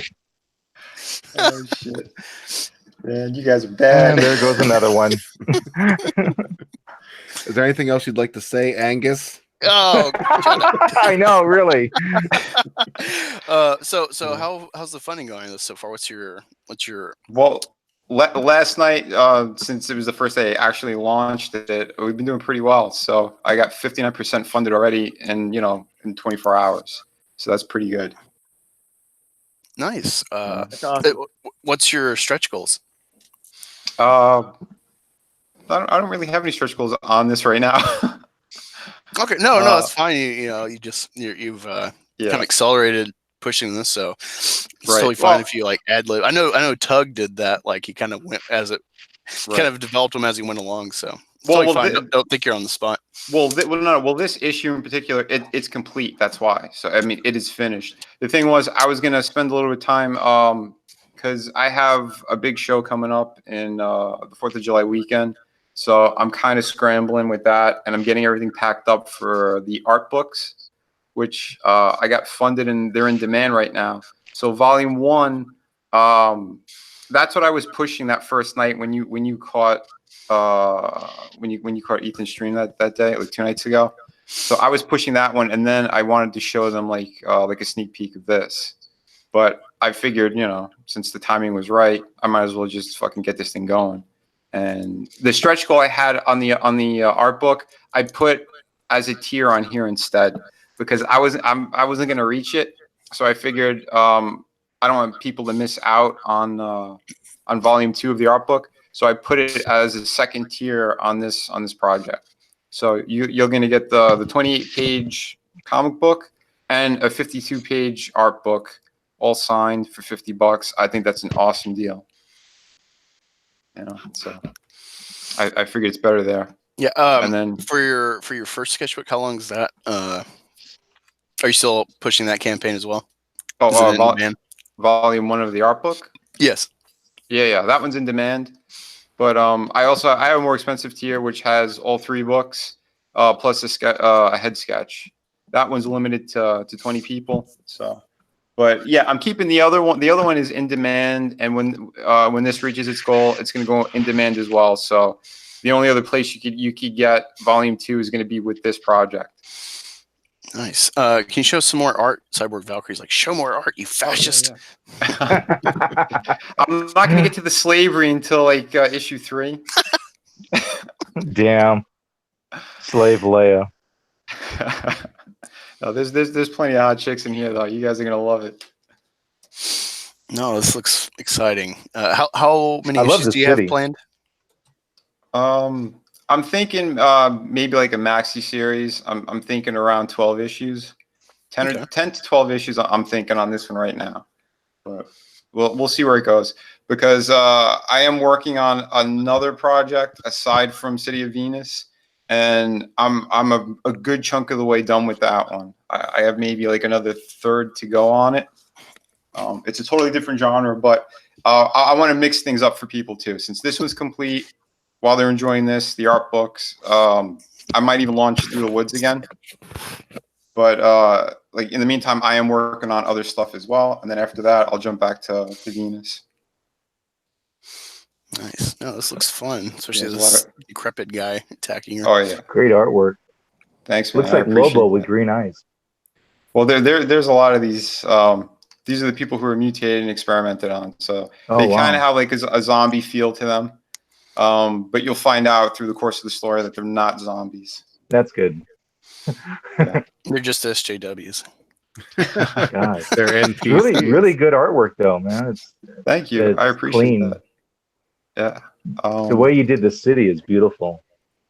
Thanks. Yeah, that I'm really proud of, because I'm trying to give that atmosphere. That's what's really going to, I think, nail this project is seeing the destruction of the world and you know how desperate these people are. Yeah, it's got this really cold kind of feeling with all the blues and everything. Absolutely. And and today I posted up this new one too of one of the main villains of the book. And her crew. So I'll end up posting woman as a villain. I don't know how I feel about that, my guy. So, there's more than just women in this book, but I want to make sure like the leads and the villains, they're hot. There's something to look at, you know. Eye candy. Totally. But yeah, I was reading Through the Woods, and there's like a couple like. Not frames, but you know, panels. There you go. A couple panels of her just like being like overly sexy, just like in her room, whatever. I'm like, oh my god, if like this distraction, people are like, why is he drawing this woman? She's just by herself, and there's no reason to draw her sexy. There's always a reason. Yeah, because people like seeing something nice. No, I thought that. I'm like, I love that he's just going full bore, like sex appeal as much as possible. Hell yeah. But this one's gonna be a little bit better. That one, I kind of wanted to have a little bit of that like sorority girl feel, kind of, because she's by herself anyway. So who does she have to impress? So yeah, she's gonna walk around in panties and in a fucking t-shirt. Who cares? Yeah. But yeah, and this one, it's the world's more messed up, and you'll see too. I mean, like that's why like their clothes are like all ragged and ripped up. There's not much they could do. You know, it's like whatever they have until it rots off. Works for me. Right? Yeah. So Vinny, do you recall Jay? Jay, he probably doesn't. Well, refresh my memory, because I caught part of that Well, you said that we worked together in the past. Yeah. Do you remember Black Halo, the Black Halo series? Oh yeah, I Yeah. do. So I was the other half. I know you mainly talked with Lewis, and you guys mainly corresponded together. I didn't have much say as far as direct correspondence with you. But yeah, I was that other half of the Black Okay, Halo nice. series. Yeah. So it's been a while. It's been at least a decade. Yeah, at least, yeah. No, what did I do? One or two pieces? I don't remember. I don't remember exactly either. I know you did at least 2 different concept pieces for us. At least 2. No, 3. I remember 3 now. Yeah, or at least 3 that I can remember that I still have somewhere. Oh, but okay. They look a lot like what you're doing here. I mean, it looks great. I always thought your stuff was pretty damn good. Thanks, man. I appreciate that. But I'm loving seeing more from you here. So it's really good to see you're still active, and kind of lost touch of what you were doing the last few years. So it's great to see you're doing all this stuff. Yeah, it looks thanks, fantastic. man. It really does. Yeah. Like, Hey, so, Vinny, Yeah. I got a quick question. Hey, what are their weapons based on? I noticed she was firing a weapon and it was like a kind of like a plasma discharge or something. Yeah, it's like futuristic tech. Which I'm going to show in the book that the people in the floating city, they're the only ones who really have that. So like when you see like the people below, if someone has something like that, it's going to be either because they stole it or there's some kind of other connection to it, without trying to spoil too much for later. But yeah. I was going to give a theory, but I don't want to be right. So it's just It's all good. So Jay, I was curious because I looked at Black Halo comic. Is this from New Dynamics? Is that the project? No, if there's a Black Halo comic now, it's happened since we did ours. Because at the time, it did not exist. The only thing Black Halo out there was an album by a band, I can't even remember their name, that was semi-popular, like it went gold or something at the time. But beyond that, there was Black Halo nothing back there at the time. So I don't. If there's a Black Halo series or comic now, I'm not aware of it, and it's come out after we started on ours. Okay. Check it out now, though. I'm glad you told me. damn. Yeah. I gotta jump in. I gotta jump. This one piece, you've got like the city, and it's like mirrored in the water with the ship coming in. That's badass. Yeah. Well, it's the floating city. So this is above. There's no water there. Okay. Yeah. Okay, I thought it was reflect. Okay, no, I my see bad. it now. Yeah. I see it. What a dumbass. Well, don't you feel stupid? I did not say that. No, but it looks awesome. Yeah. Thanks, man. I appreciate that. Yeah, this one was all digital. I pretty much freehanded it on the computer and painted it all up like kind of in one shot. Nice. You know, it looks really good. Vinny, fantastic. No, this really looks awesome, and I like this concept, like hearing details. But I'm also thinking, and I don't know how you take it, so I'm kind of like, should I do it? Because we've been talking, pandering Pride Month, renaming your channels for Pride Month. Oh, here we go. Oh God, the month is already over, dude. We got 2 days, man.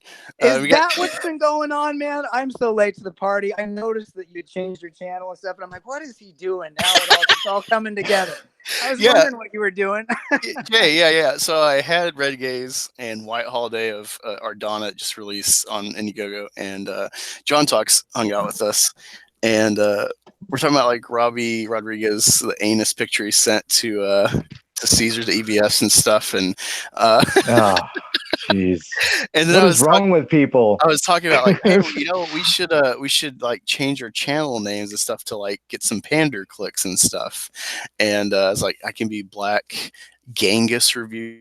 So I got like on my Teespring, I got like the Black Genghis line of merchandise with my gay avatar, the Pride Month, and then I was like, Red Gaze can be Red Gaze, and I said John Talks can be John Talks Gay, and Wyatt can be Wyatt Holiday, and I caught the names, but I didn't know the reason you were doing all the names. Yeah. So I was, it's City Venus, and I'm just thinking like, oh, you can have like an alternate, take next year for Pride Month, Oh Jesus! Oh boy. Do you need to even say it? Yeah. From Pride Month to Ride Month. Oh Jesus! There we go. Dude, this is only we're going into the second day of my campaign. Don't do that. Yeah. That's pretty cruel, man. That's evil. I'm just easing into it. I'm like, I don't want to be like, oh god, now I can't unthink this thing of my own project. You're easing into it without lube. Angus, I can't think of anything you've eased into. You just jump. I'm not creative, says gay. You're like, here, bite this pillow. No, I think he replied to what I said in the comment.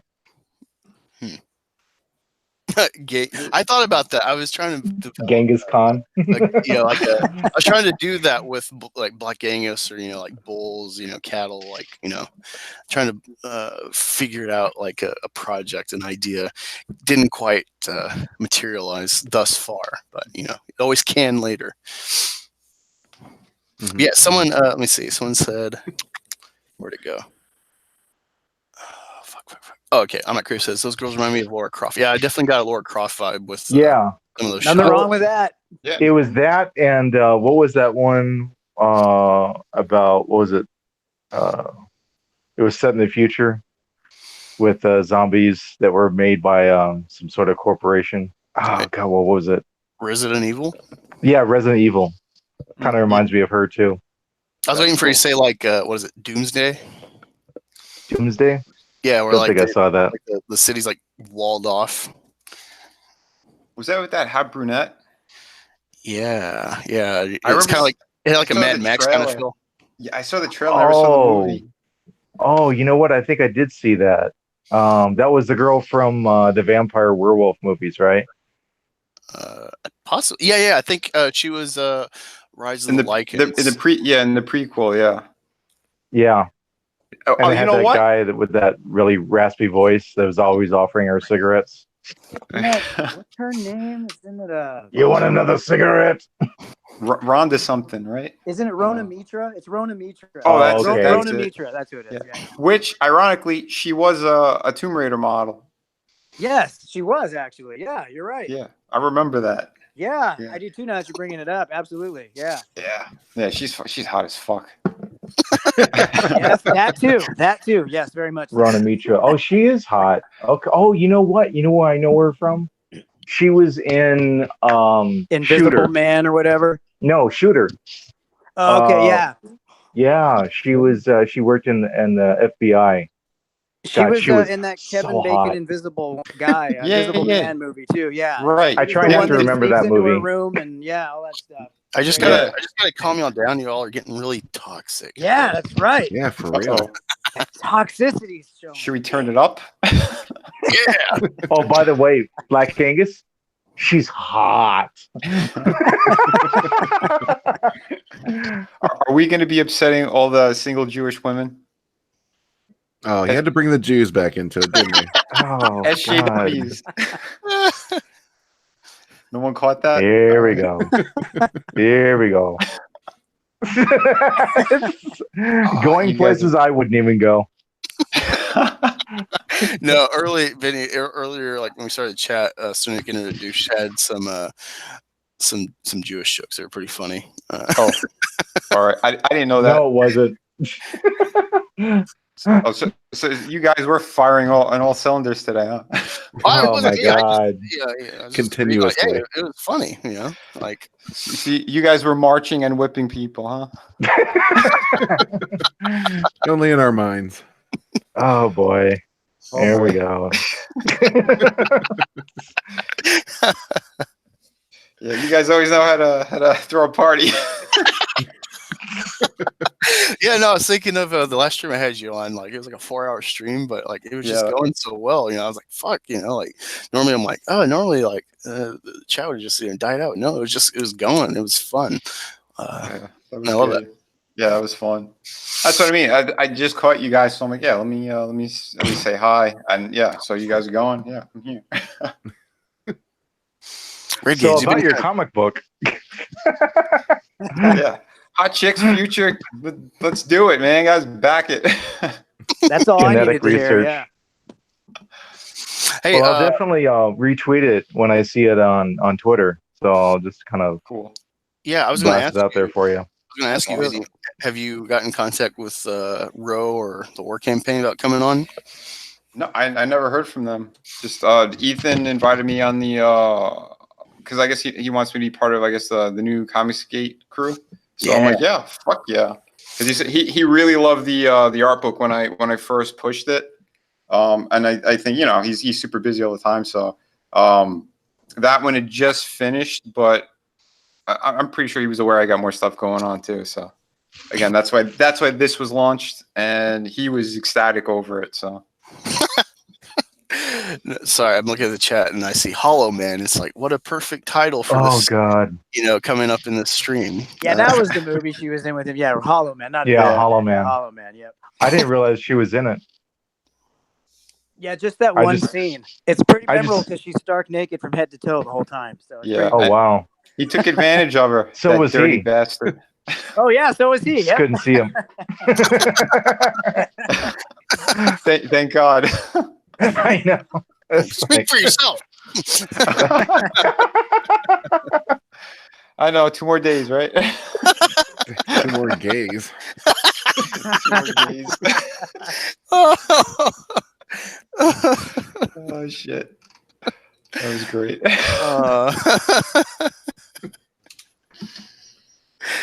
Oh god, I just lost my thought. Happens to the best of us, man. Yeah. Oh, okay, And the worst, apparently. No, I was gonna ask Jay, what are some films going on that are like?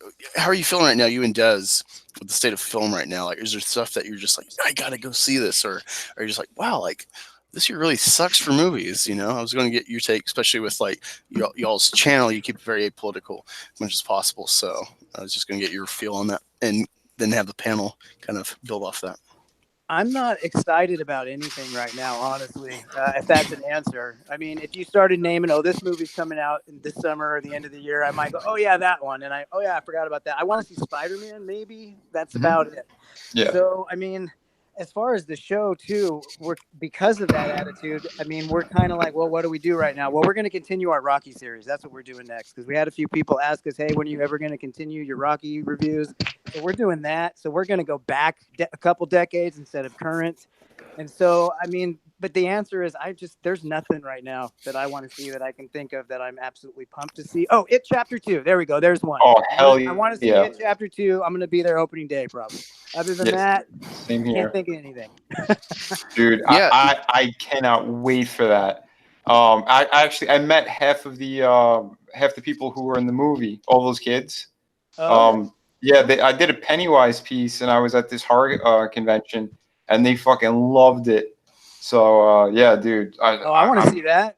Yeah, is that up on your Twitter page or on your DeviantArt or anything? Yeah, I have it on DeviantArt. Okay, sweet. Let me see. I'd love to see that. I'll open it up in another. Hey guys, I got to take off. We don't care. So. I know. I just wanted to say it. Wow. How do you really feel about that, man? This is why I don't come on a show all the time. I think everything's about you, man. Every once in a while, I feel sorry for him. So, okay, I'll get on. No. Hey, thanks for the invite, Angus. No, I appreciate it. No, Roger's cool. We talk off air when we can. Especially when I was working overnight security, I'd be like, "Hey, Roger, what's up?" He's on Arizona times. I know. He can call me any hour. Oh, nice. Yeah, you guys get it? I basically sleep when the sun comes up. Hey guys, it was great chatting with you, and hey, good luck with that comic book. The art's fantastic. Thanks, man. I appreciate it. Yeah, You just it's beautiful. converted Roger to comics. Nice. Nice. Later, All right, Roger. guys. Have a good Take night. care. Have a good All night. right.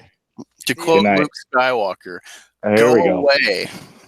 Oh, damn. There we That's a go. very That was inspirational Jake quote. Skywalker. Yeah, I'm glad you used that one. That's one of his best inspirational quotes right there. Absolutely. Go away. Yeah, that's what I think of when I think of Luke. So you hit it. You hit it right on the head. Awesome. I want to go to a Damn. doctor's office. They always have like these, weird inspirational posters sometimes, and just like have that there, like you just The Go main. away. All right, guys, I'm out. Later. Nice. Isn't that what he said to Yoda when Yoda said, "Look, I'm gonna teach you"? Didn't Luke say, "Go away"? Isn't that the first thing he said to him? I think that's what he said, right? I can't and remember. then he bitch slapped him. Right, something like that. And then he found some milk that was green somewhere. He drank from the swamp, and then he was good. Everything was good. And then he said, "Let the past die. I'm Right. a bitch." Went in his hovel and played with his action figures. His little wooden toys. Yeah, that Oh, looks great, by the way, man. That's awesome. I love the Thanks, reflection man. in the balloon and stuff. Yeah, it's great. Yeah, and on the boat, I have the first Pennywise like drawn on the boat on the SS Georgie. You think you're clever, don't you? I know I am. Good answer, man. Good answer. Yeah, No, that's a really cool detail. Actually, I love finding that little stuff and be like, I see what you did there. Yeah, I do it with like almost all my pieces. I try to give some kind of a story or extra elements. That's for sure. It's part of like when I was a cover artist, that's pretty much what I was doing. You got to tell a story and sell a project, right? No, what would really be cool, maybe you think of this for like It Chapter 2, is have them holding like a boat or something with Pennywise on it, holding a boat, and it's just like Inception, like. It's like when we try to screen share and we get that picture-in-picture that keeps going and going. Yeah, the windows. No, it's funny that you're talking about It Chapter 2. I forget about that, and I just watched the first Stranger Things 3 trailer, and I'm like, I love they use like the Who, and they kind of like rework the song. It's really cool, and it's like that whole like Stranger Things song. I love that. It was my ringtone for a long time on my phone, but then it kind of became a negative thing. Like, oh god, telemarketers are calling me. Like, I hear Stranger Things. It's ruining the song. So I had to stop. But funny thing. Apparently, the producers of It Chapter 2 made Child's Play, which, from what I gather from real fans of horror, sucks. So now I'm kind of like, I don't know how excited I am for Chapter 2 now. Well, I wouldn't put those together because it all comes down to the writer director, and that guy knows what the fuck he's doing. He said Chapter 2 is going to be way more scarier, and it's going to be a lot more bloody. I think they said they're going to break the record with the amount of blood that they used on film. Interesting. Yeah. So, I wouldn't put too much into that either. I agree with Vinny. It's like, sometimes you get a hit or miss. I think Child's Play, honestly, the new one, I was never a fan of the series, but I think it actually looks good. Now, is it actually good? I don't know. But as far as the aesthetic and all that, so maybe they got a miss on the Child's Play this time, but they'll do better this. You know what I mean? I don't want to pigeonhole someone just because one movie maybe wasn't so good. But there's so much going for Chapter 2. So much. You know how Hollywood works. If they get if we throw the producers of a big movie, right. That's how Hollywood is. They're always trying to fucking sell something that they really even don't have. So Child's Play, it came down, from what I understand, to the script. I wanted to see it at first until I saw the design of the Chucky himself, and I wasn't sold by it. And then the concept that they're not doing the serial killer voodoo thing anymore. It's essentially Small soldiers. Something along those lines. It's like Bluetooth operated, and then it's like, yeah. And to me, that's retarded. Yeah, that doesn't sound too good. I didn't know about that. The doll, actually, though, I really did like. That's what made me think it looked cool, because I'm like, well, there's no way they're going to be able to make this doll look good. It's going to be crappy. And then when I saw it, I was like, all right, they did a really good job blending what a modern doll would look like, what audiences today are going to want to see. And I thought it looked pretty good, but I didn't know anything else about it other than I was surprised that I liked the design of the doll. Because I didn't they had the best marketing campaign, honestly, though. Yeah, the marketing campaign was good. With Toy Story coming out, they're like, hey, we got a toy movie, and he's a killer, so let's have him slaughter all the cast of Toy Story on our posters. And it's like, I love Toy Story. This is clever. I like this. This is I hope those marketing people really go somewhere. I would agree there. Yeah. That was good. Red Gaze. Yo. Movies, I asked Jay, and then Movies Vinny looking responded. forward to. Yeah, chapter 2 is probably it. Looking forward to Rise of Soy Walker. What does that say about this year? I forgot Star Wars was even coming out when you asked me. I didn't even think about it. I really Right. didn't even cross my mind. Wow. Yep. What a strange It's thing. December again. Yeah, how weird. I'm just now realizing it didn't even come into my mind. Not at all. Yeah, Wow. me either. Strange. That just tells you to what lengths we've been pushed. We don't give a shit. Not a single shit. Yeah, I don't know. For me, it's like the only Star Wars project I'm interested in because I'm just, it's kind of that morbid curiosity. Like, how is he going to try to pull this off to like end the saga? Yeah, I'm with you on that one. I am curious to see what he's going to try to pull out of his ass. Yeah, I'll be watching it about 3 months after it's out in theaters and not paying for it. Wink, wink. I mean, I'll probably check it. I finally did watch Captain Marvel for the same reason. It's like, okay, it's available. I didn't want to see it, but whatever. It's something to watch. Let's see what this is all about. And, whatever. I watched it. I'll never see it again. Life goes on. That's kind of what will happen with Star Wars. Time out. You were able to get through it?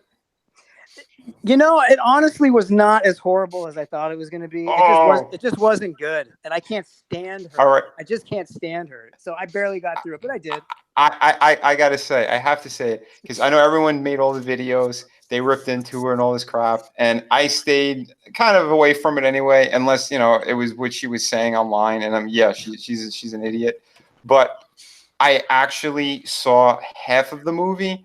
Because family rented it from Redbox or whatever, put it on, and I'm watching this thing. I'm like, holy shit! Every scene was cringeworthy. I didn't believe any of it. Yeah, there was no chemistry anywhere, and I walked out, and I went. What did I go to see? I actually saw what movie did I see? I went to the movie theaters. I said, I'm not watching this shit, and I left. No, I can't argue with any of those points, and I think she's horribly, horribly miscast. But I saw her first in Endgame, and she is such a snot in Endgame, looking down at her nose at everybody. And when I went to go see Captain Marvel, I was shocked that she wasn't like that. I was like, oh, she's not this, bitch the whole time. Yeah. Okay, she just can't act. She's just terrible in this role. Is all. Yeah, I can't disagree with any of that, man. I'm so happy that the Russo brothers hated her as well, because in Endgame they barely put her in there, and then when they did have her big moment, Thanos punched her off the screen. I fucking love that. Yeah, if you find the videos with my "It's a Man's World" intro, the last scene is Thanos punching her off screen, and I have it overdub. It's like, thank you very much. That's probably the most passionate reaction I've had watching a movie in a long time, because I got animated. I don't get animated very often, but I was like, kill that bitch. Come on, villain. I would have loved to have been in the theater and heard somebody yell that at that moment. That would have been awesome. Oh my God, yeah. Oh, Dr. Coffin Nails, he's asking about my project. This is a post-apocalyptic action sci-fi story. And this woman that you see, she has an unknown power source that could potentially save this world. But it's a story with hot chicks, monsters. I'm going to have like mech stuff in here as well. There's going to be a lot of surprises in this series. So I'll put the link here too for you. So check it out, damn it. Yes. Please back it. I am not paid by Vinny Tartamella, just so you know. Just quit. No, honestly, I would love if those two bald guys start getting in some comic skate coverage, having some streams of some comic skaters. I think you'd have some fun with that. I get some real chemistry vibes going on with you and Vinny. Of course, you got the back history and stuff, but I've wanted to revive that project for years. I actually did revive it about 4 years ago, and it was just going to turn into a novelization instead, because I can't draw worth nothing, which sucks. But the last year or so, I'd say I've really been like, I think it needs to be a comic book. So I've been following the Comicsgate stuff, of course, the last 2 years or whatever it's been, year and a half, whatever it's been. And there's definitely an interest, but then my next thought is like, yeah, it's just my stupid comic. No one's going to care about this comic, so whatever, But I would love to, get more involved with that kind of stuff at some point soon, really. It's a story that I always loved and I thought could go somewhere, and then it obviously didn't go anywhere, and it could have, I think, if I got the right people involved. Yeah, you should, man. Now's the time, man. We're in a comic renaissance right now. Right. Exactly. Yeah, I gave Simon this idea of what if Simon was actually a bot from Skynet? You know, the SJW took over Skynet, the anti-comic skaters, and they sent Simon back to like be a sleeper cell. Oh, speak of the devil. Oh, okay. Yeah, my chat was going slow, so I'm like, oh wait, is he in the like? Did he get the link? No, it's funny. This could be a fun concept. They could, you know, play off like the Terminator, like maybe have like a John Connor or a reprogrammed comic skate bot that, you know, is there to like protect, I don't know, Eve Van Sciver or comic skate in general or whatever, and it's like fighting sim. It'd be a cool like in-universe, in-comic skate kind of play on things. Come with me if you want to produce your comic. I love it. There you go. You know, you can have it could be an alternate reality where it's like young EVS, like if you watch Crypto Comics, you know, super anti EVS channel, and he's always like mocking everything about like early Harris Comics Cyberfrog, and EVS is like personality from like his divulsions in the back of the comics. You could have it's like young EVS, and he's trying to like get Cyberfrog going and keep it published in. You could have this comic skate hero bot, you know, save him and. Oh, man. Holy shit. What if Cyberfrog never died, or you know, didn't he lose publishing or something back in the '90s, and that's why it's back? Isn't that the story? I'm trying to remember. It's been a while. I don't quite know. It's, you know, it's his thing is with Harris, and Harris used to have Vampirilla, so there's like a big connection with him and Vampirilla because of Dynamite, and is working with them now. Mm-hmm. I don't know. It'd be a fun little thing though, and you could tie in anyone you wanted with Comic Skate or because I think what Ethan ended up doing with the Vampirella thing is what J. Scott Campbell was doing with Marvel, like they buy a specific number of like variant like they have like a variant stock pretty much, so you can do whatever you want as long as it's like that specific character, and then you can sell it on your own. I think that's kind of where he was going, but by doing that, you're going to make more interest in both projects. So I thought it was a brilliant idea to do.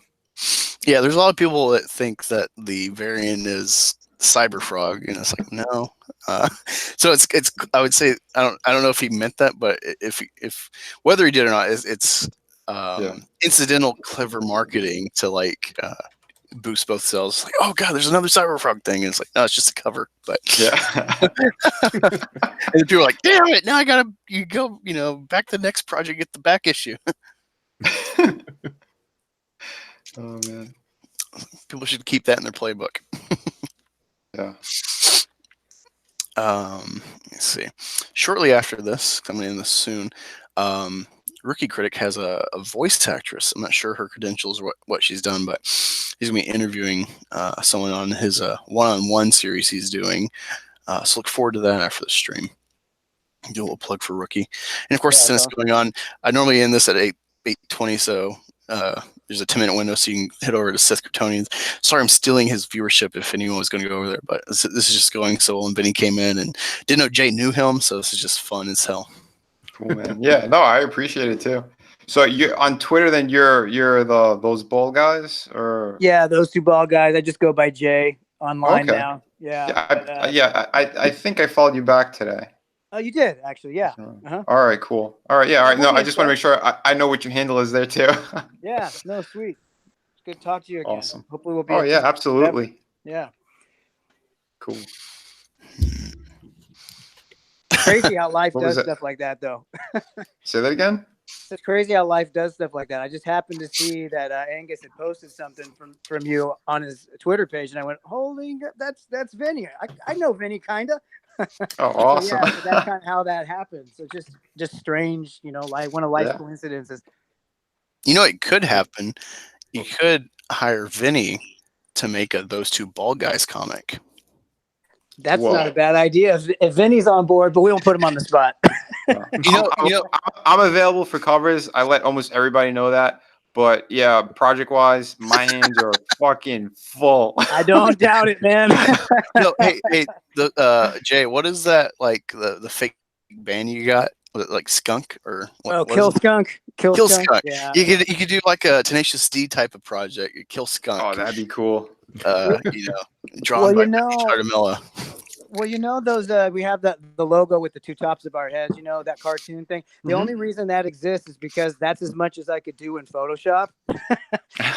so I've always wanted to have like an actual cartoon logo drawn with our actually sitting on our red couch and all that. So I don't know, maybe be hiring Vinny to do something like that pretty soon here at the very least. Yeah, that'd be cool. If you're willing to do, something like a logo or just like you said, it's kind of basically doing a cover essentially. So yeah, if you're down for doing that, I'm down. Yeah, I'm just imagining. imagining. To put you on the spot, man. So I'm just imagining Hit me up on Vinny. Twitter. I'm just imagining Vinny like an art student or something. He's really wanting to be invested in the art, and so he's like, I'm trying to do like service for those two bald guys. So he's like getting like bald muses. It's like, wait, why are they naked? And whoa. I gotta get the shine off their heads just right. Hold on, I don't like the way the shine looks. I gotta start over. It's because there's 2 days left in this month, and I need the baby oil. and because 4 bald heads are better than 2. I see what you did there. Oh, this red gaze. Vinny, what would your Pride Month name be for your channel? Oh God, I have no idea, dude. I've been up like so goddamn late this entire week. I don't know what I'm running on right now. You guys can come up with it. There's got to be a play on his last name. Cardinal. Oh God. No, let's not go there. Oh, we go everywhere. I think it's too easy. That was way too easy. I actually am not following at all. I don't see the easy play. Tartamella, Fartamella. That's not easy. So yeah. I might have gone with Chartamella. Chartamella. I did not see that, and in all honesty, it made me think of when I did this new intro for a Game of Thrones video, and so it's like I had like a fart track on my phone to like edit for like the right moments for the farts to happen, like when Daenerys gets stabbed, you hear like and then like she like looks down and like farts, and then like looks like it's like her asshole's falling out. And so I kept playing it over just to make sure like it was like right on the right spot for each movement. So it seems like, oh, the fart's like a real thing. And my son, he's watching YouTube kid shit, and then he like hears the farts, and I haven't raised him with like farts, we just haven't crossed that river or what have you, and it's like, oh my god, my son loves fart jokes, and so I just keep playing the intro and just loving the farts happening, and it's like, yeah, I love this simple potty humor with my son. You got to play him the that scene from Blazing Saddles then around the campfire. Oh yeah, he probably loved that. I'm not a big Blazing Saddles. I appreciate it, especially in this era. I'm not a Mel Brooks fan. No, I hear you, but I'm saying at least that scene. I totally get it. Your son's gonna lose his mind. I should get the Nutty. No, is it Nutty Professor? No. What's the Eddie Murphy movie? Like the clumps. Flubber. Is that the no? one? Isn't it Nutty? No, not Flubber. It's not Nutty. It's not a remake of the Nutty Professor thing. Is it? Is that it? Is it Nutty Professor? And I'm just. Yeah, I think so. It might be. It's been a while. That's why. Is that whole family's playing their farting, or in Tropic Thunder where they're making fun of that, and it's like all Jack Black family. I fucking love Tropic Thunder for doing that. Whoa! Oh my god! What was the name of that family in Tropic Thunder? Oh, I can't remember. Let me see. Tropic Thunder. Have you guys checked out his YouTube channel, Jack Black's? Jablinski? No, I know about it, but Oh my god, dude, he's hilarious. Because I love Tenacious D anyway, but yeah, you got to check that out too. Man, he's Oh. funny. It's the Fatties Fart 2.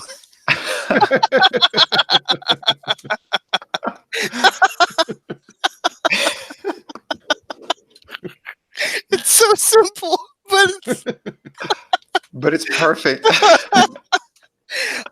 That's my humor. Like when I had this friend in the army, he he'd play along with all the potty humor stuff, but his humor was just like so off the wall, and it wasn't like really abrasive. He's just like, it's so simple and obvious you never think of it, and he was brilliant at that. And that's kind of how like the Fart 2, it's it gets me like there's this school south of Columbus that one of my coworkers went to called Burn Union, and I'm not from so I don't know like all the jazz or whatever, but apparently everyone calls it Burnt Onion, and I died. Because I'm like, wait, did you say Burnt Onion? Yeah, I'm like, ah. And I had to take a minute, but no, I was gonna say with the stream you're on, the first one with Caesar, I when the Venus is a planet. I was, I'm in this back room. 'Cause I'm a new guy, so I'm like, I'm low tier. I'm shoveling fucking dirt and gravel to like put new pipe in this area, and I'm by myself in this back room. Got my phone on, listening to the stream, and I hear that, and I just like, I drop my shovel, and just die. It's just like, no shit. Like, duh. Yeah, Dr. Coffin knows. Yeah, it's not my cup of tea. A lot of the like classic comedy I've come into not being raised with it, so I know all the like clout and esteem it they have, like Christmas Story, Ghostbusters, Spaceballs, Caddyshack, National Lampoons, and Angus, I'm like, why don't you just tell people the real reason? It's because Mel Brooks is Jewish. There it is. I love Exposed. Seinfeld. I love Andy Samberg. Sure. Right. Angus Mel- with the I got a this Jewish friend guy. angle. No, I'm not Mike. I'm not Mike Miller. I'm not getting blasted. He's like, hey, people don't know. I got gay friends. It's like, wow, you of all people trying to shield yourself with the gays. Come on now. He's funny. Cyborg Valkyrie says, tardy fella. Yeah, that's the best then one, I think. I think that's probably the best we've got. The tardy Party fella. fella. Yeah. Yeah, as far as the gay angle, yeah. It just sounds like I'm a late dude. I'm tardy, dude. Oh, right. If you don't really pronounce that second T, yeah, it sounds like you're just late for stuff. Yep. Right. Did you have any dumb humor nicknames in school with your name, Vinny? Nah, I mean, because it was me and my twin brother. So if anyone tried to, they get their ass beat twice. So it never really happened. But no, at home we all poke fun at each other because it was four brothers. So. Oh, like Mark Wahlberg. Okay. Yeah. Say hello to your mother for me. How's it going, Donkey? That's really cool. Let me present really quick. Because when I was asking y'all the movie question, I was actually one of the things I've been pushing. I've always pushed since I started is like, hey, go to your libraries. You can find movies and have to pay out your ass or go on eBay or Amazon. You can go to the library and request the shit. Find old stuff you haven't seen or just stuff you haven't heard of, and like, oh, the library's got it. Same with comic books and volumes and graphic novels. Before I found like the online site to read comics, and I still go to the library. I like to have like physical copy. If I can't find it, then of course I go to the website. But let me present. There's this new movie I'm about to watch. I just gotta make sure I don't show the top of it so I don't dox myself. Let me present. Sorry, my computer's slow. That's good. All right, so it's called, I got the glare, it's called Marjorie Prime. It's got John Hamm and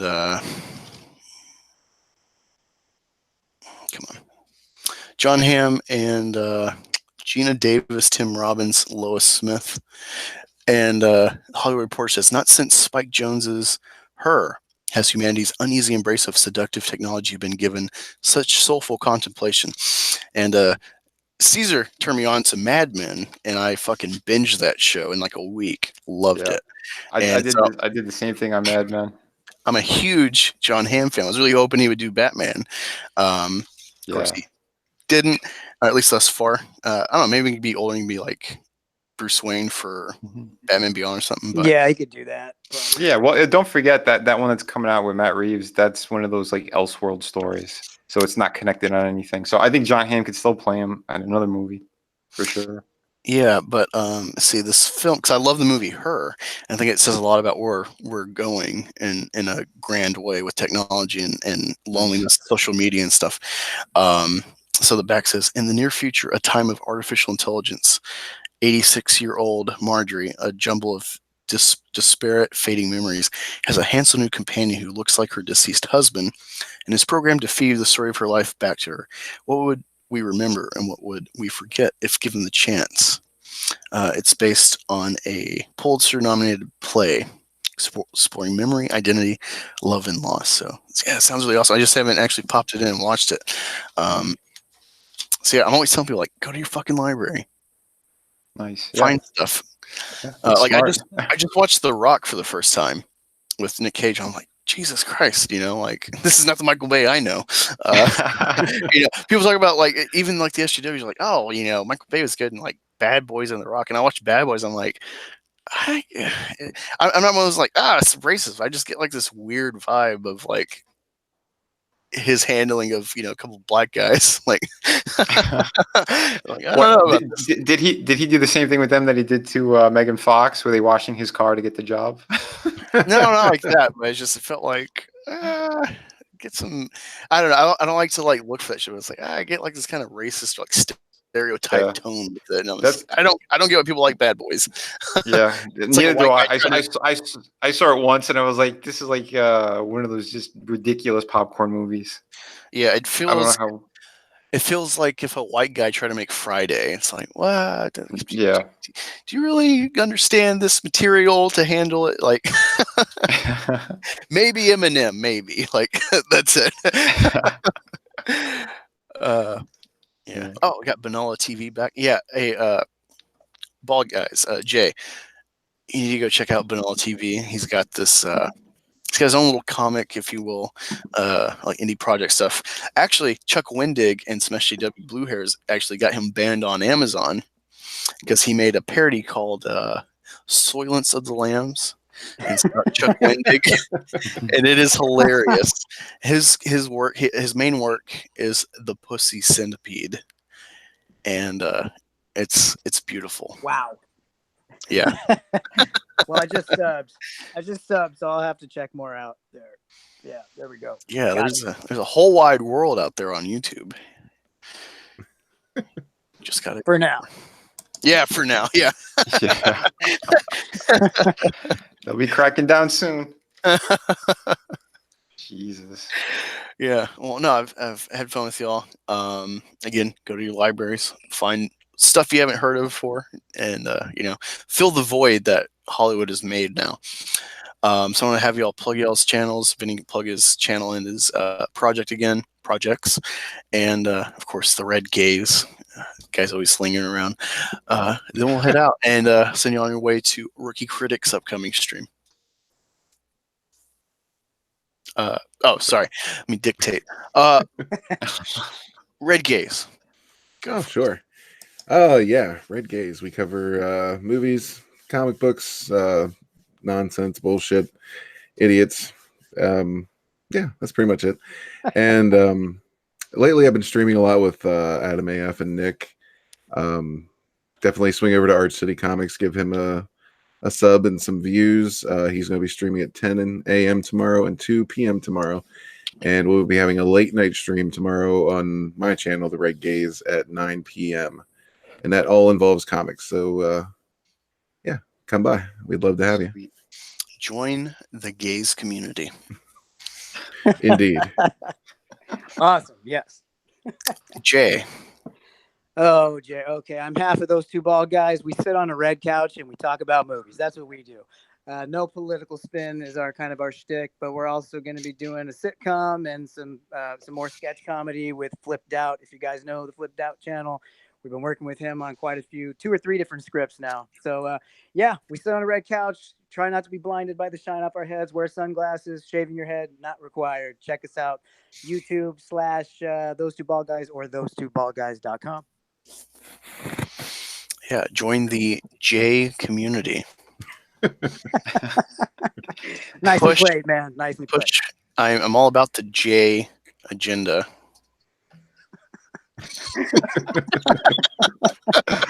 Oh shit! Never ending, man. And that's why we come on here. That's right. Damn straight. No, not damn straight. I take it back. Not straight. Not damn straight. All right. Whoa, you those Boston people, Jay?